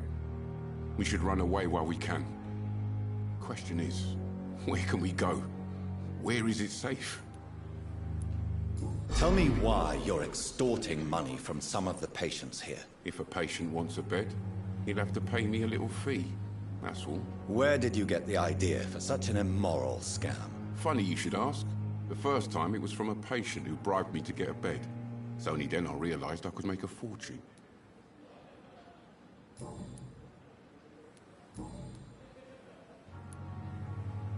Why do you have such a mediocre reputation among your colleagues, Milton? Fuck them. Nobody knows the horrors I've seen since working here. This city was sick long before the epidemic, Dr. Reed. I know it's a difficult task, but correct me if I'm wrong. Is this not the job you are paid to do? I've seen babies left to die while their brothers were properly fed. Underage girls and boys sold to all manner of perverts. I'm sorry, I don't know what to say. Yeah, exactly. We lack words. So excuse me if I don't look on the bright side of life.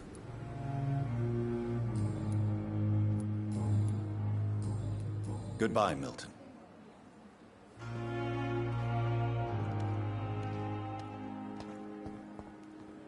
I thought last summer's epidemic was difficult.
Get them weapons ready! We found one!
Good evening.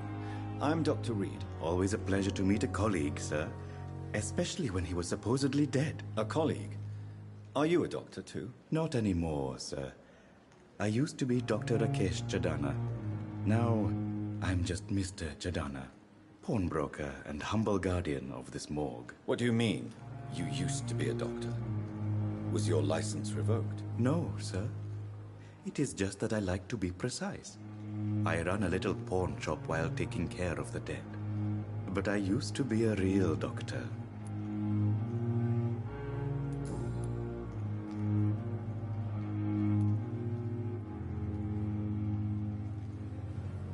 Do you work here alone? Yes, very easy work, sir. All I have to do is watch a few bodies.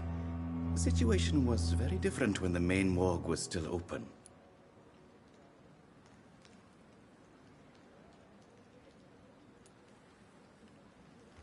Why do you have to watch these bodies? Because these poor fellows have no names.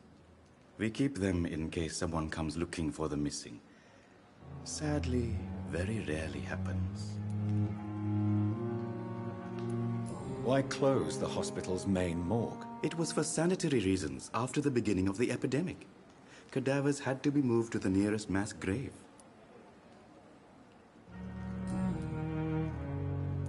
Have we met before? I don't think so, sir. Why? When we first talked, you said you were glad to meet me since I was reported dead. Funny story, sir. Your sister came here a few nights ago. You were missing, and she was looking for your body. She must be very relieved now.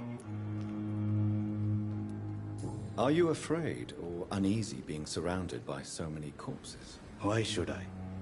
These bodies are empty vessels. Flesh left to decay. Poof. No soul anymore. All gone.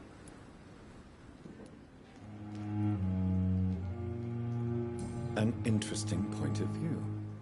And quite an exotic one, too. Most people fear, or at least have a respect, for dead flesh. Sir, as a medic during the war, I learned to face my death and the death of others. It's the pain we have to tame, not death itself.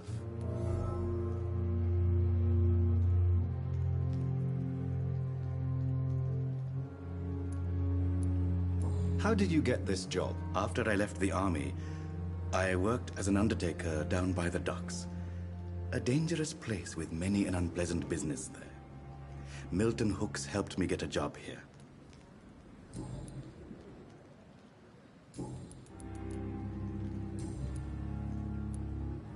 A pawnbroker?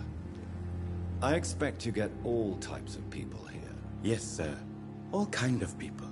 For I sell all kind of goods. Who comes here to trade with you? It's very unhygienic, even unsafe. Diseases can spread. For the customers, for the hospital. I'm very cautious, sir. I've been a doctor, remember? And all my clients are good people. In fact, I think I only know good people. What kind of goods? With the quarantine, it's not always easy to buy things. So I trade, I exchange. Some people sell, some others buy. I like to help.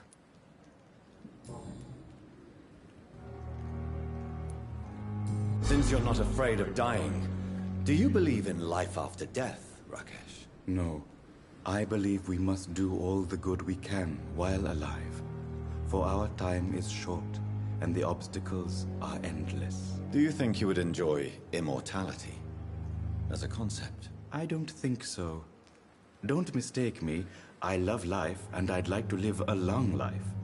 But everything has to decay, sir. Even goodwill.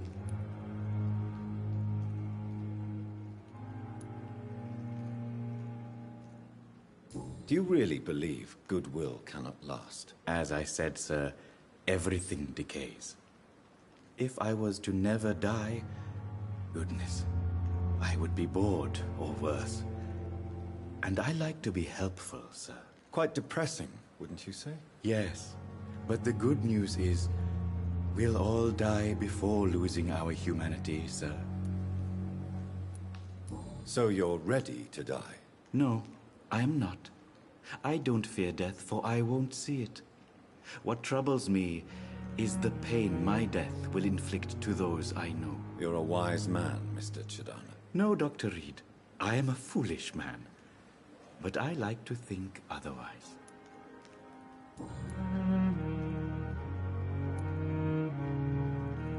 How dare you steal from the dead, Rakesh? Is that what your pawnbrokers is really about? These people are dead, sir. What they possessed could be useful for the living. And I'm sure they would agree if they could speak.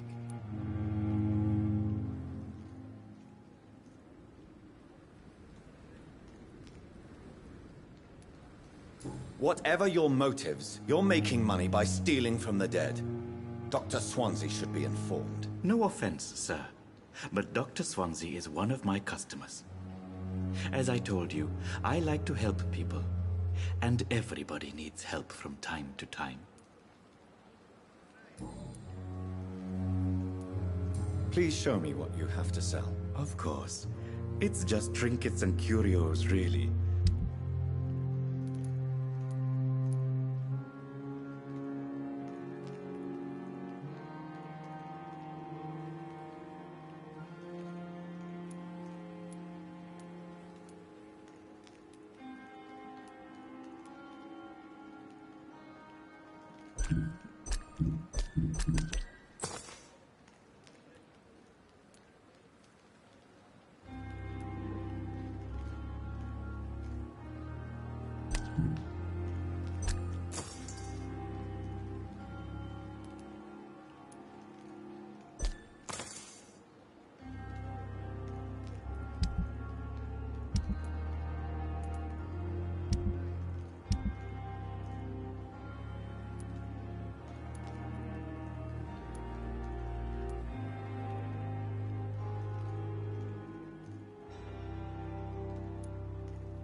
Good evening.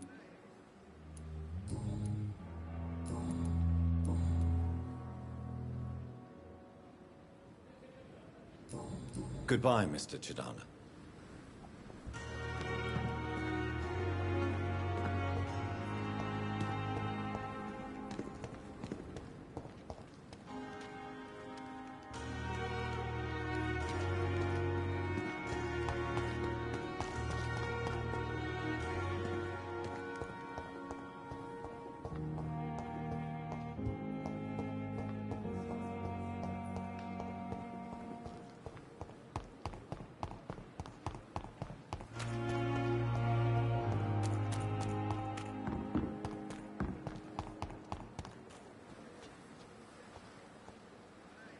Good evening, Mr. Cox. Dr. Reed. Still working at night, I see. I like that. And why is that? People who don't sleep at night always seem more alive to me. More interesting, one way or another.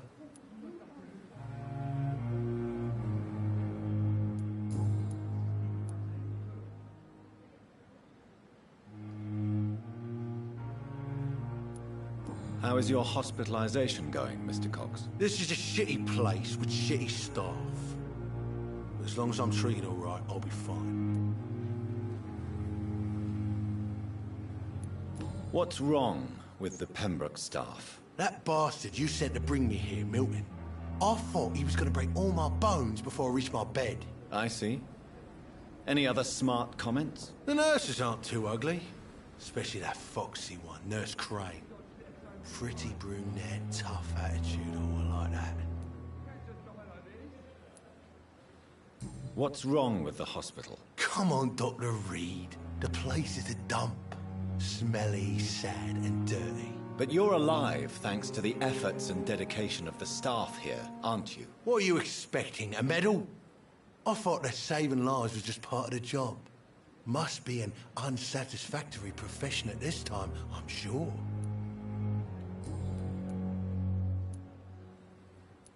Do you ever think about that poor fellow I saw you push in the water? The wound he gave me will make sure I don't forget him. It still fucking hurts. Boss had cut me good.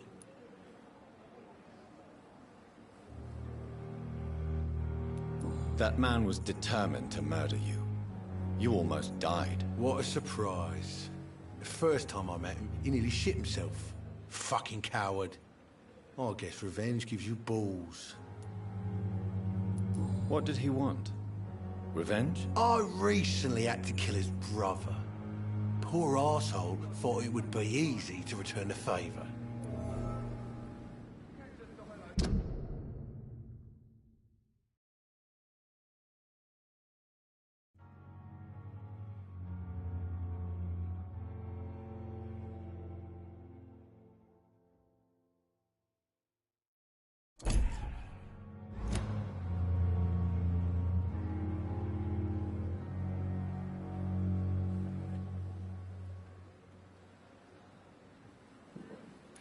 Only the strongest survive, then?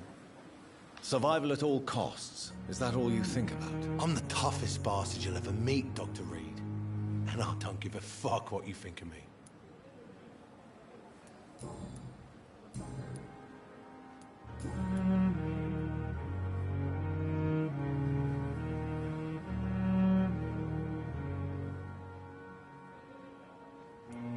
How long do you think you can escape the law, Clay? I know this city like the back of my hand, Doc.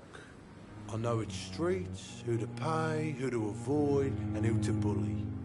I won't get caught.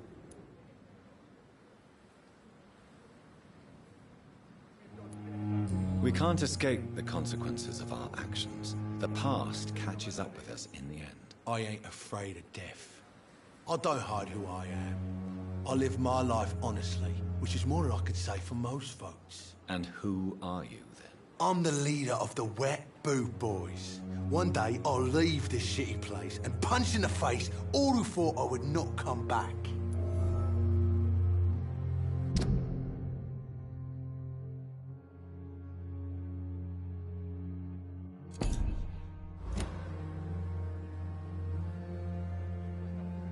What can you tell me about your marriage, Clay? Marriage is the sweetest cage, they say. Well, I found myself locked in one with a wild animal. You mean your wife keeps you on your toes? No, I mean, we both have claws and we both love to bite.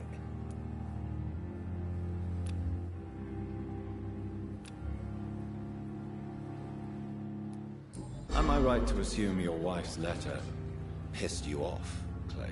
I was so mad, I threw away the knife she got me when we got married. Your wife gave you a knife as a wedding present. That knife has always been my lucky charm. If I'd had it in my hand when I got stabbed on that pier, I'd not have been wounded.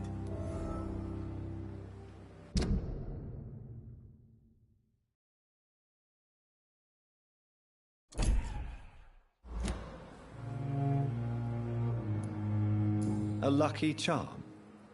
I never would have taken you as the superstitious type. We all have our flaws, Doc. Mine's to have my weapon of choice for when the really dirty business comes around. Do you want it back? I don't need it here, but if you'd be kind enough to bring it to me, I'd be really grateful. A grateful Clay Cox? I might just find your knife and bring it back to you to see that happen. I can give you directions, but I'll be surprised if you manage to find it. My hideout isn't meant to be found easily.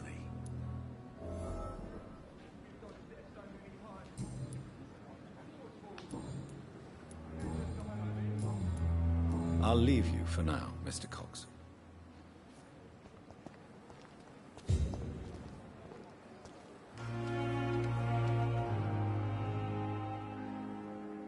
Please, sir. I need help bad. What's going on? I'm Blight, sir. Mutant Blight. I've lost my mate.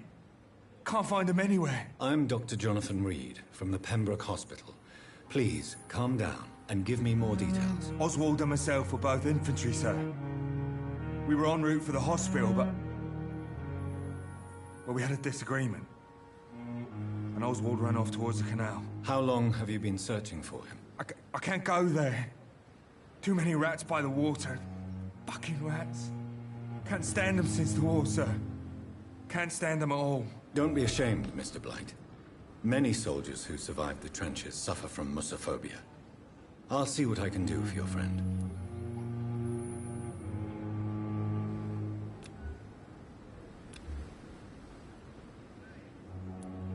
What can you tell me about your friend? His name is Oswald Thatcher. We survived the war together. Oswald is... nervous and quite fragile since we came back from the war.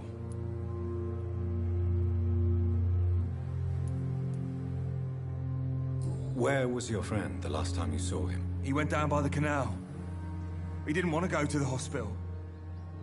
I think he went to the sewers on purpose. So I couldn't go after him. This is a dangerous part of town. What are you doing here? We were looking for the Pembroke Hospital. We both need help. Treatment, I mean. To get some sleep. Just need to feel better, sir. What can you tell me about yourself? I'm Oswald's best friend. We served in the same regiment, sir. Taken care of each other since we came back from the front. I have all the information I need for now. If I find anything out about your friend, I'll let you know as soon as I can. Thank you, Dr. Reed.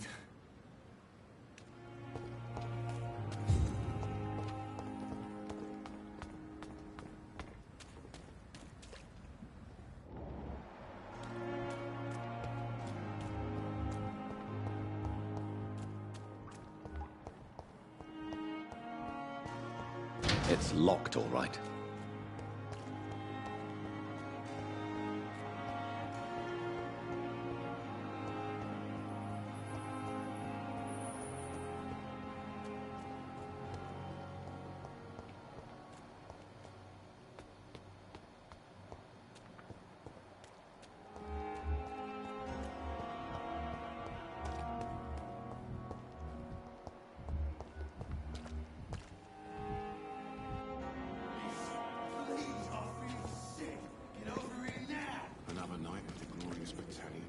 Good evening, Dr. Tibbets.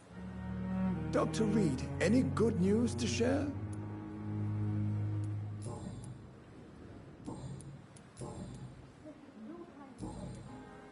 Goodbye, Dr. Tibbets.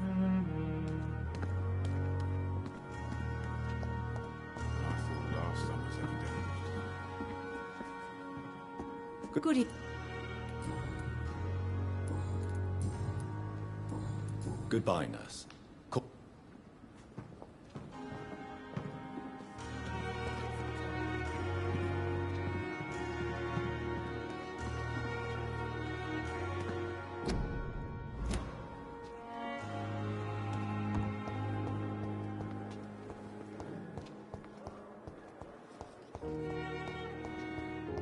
I cannot enter.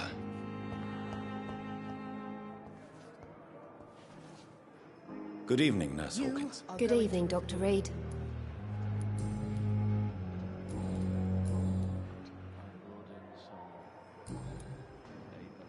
Goodbye, Nurse Hawkins. Running in your veins. This dead flesh needs it. Oh, please. Good evening, Miss Howcroft. How are you tonight? I need blood, Doctor. Warm, rich. Tell me, Thelma, what do you really know about vampires? I saw one and he saw me. I watched him hunt and kill. I saw his terrible wounds heal as his victim died. And then I knew I was saved. You mean you actually saw a vampire? Here in London? Yes. And it has been the answer to my pain. I must drink and kill to regenerate my decaying body. I am a vampire too.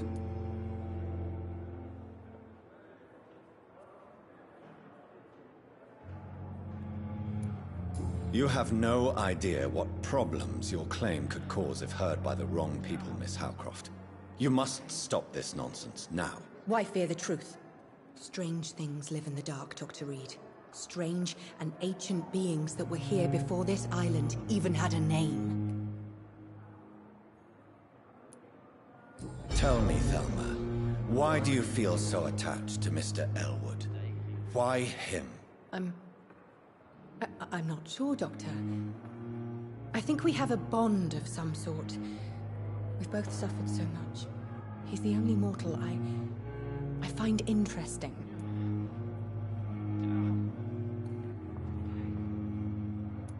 Do you plan to make him a vampire too? Of course not.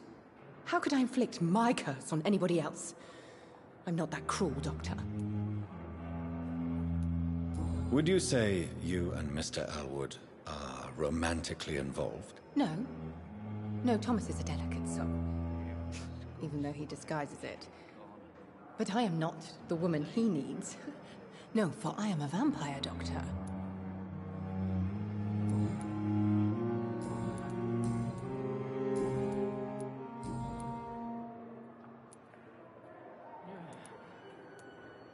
Tell me, you have... Wife.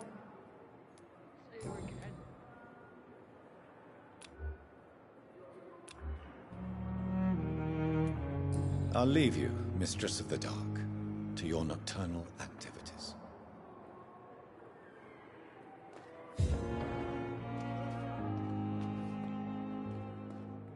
Good evening, Mr. Elwood. Evening, Dr. Reed.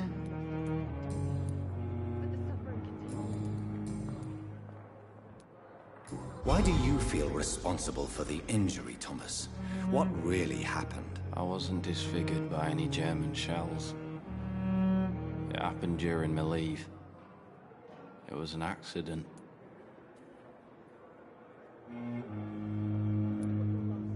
Tell me what really happened then. I went with a whore in Rouen. Dead drunk I was. The hotel was a shithole. There was a fire that night. Did you start the fire? Were you trying to avoid going back to the front? That's not uncommon, you know. No. It's just that I was asleep when the flames reached the room.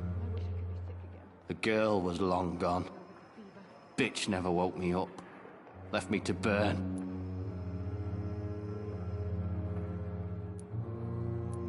Why lie about it? Come on.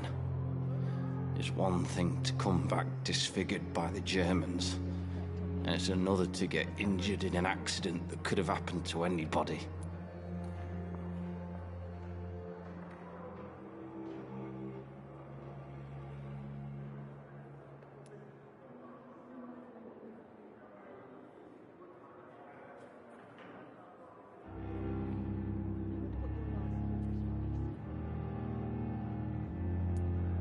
Beauty is not everything, Mr. Elwood. Says Mr. Pretty Face.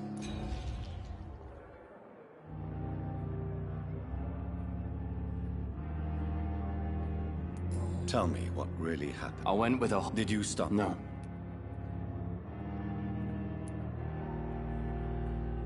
Why love... Come on. Beauty. Says Mr. Pretty...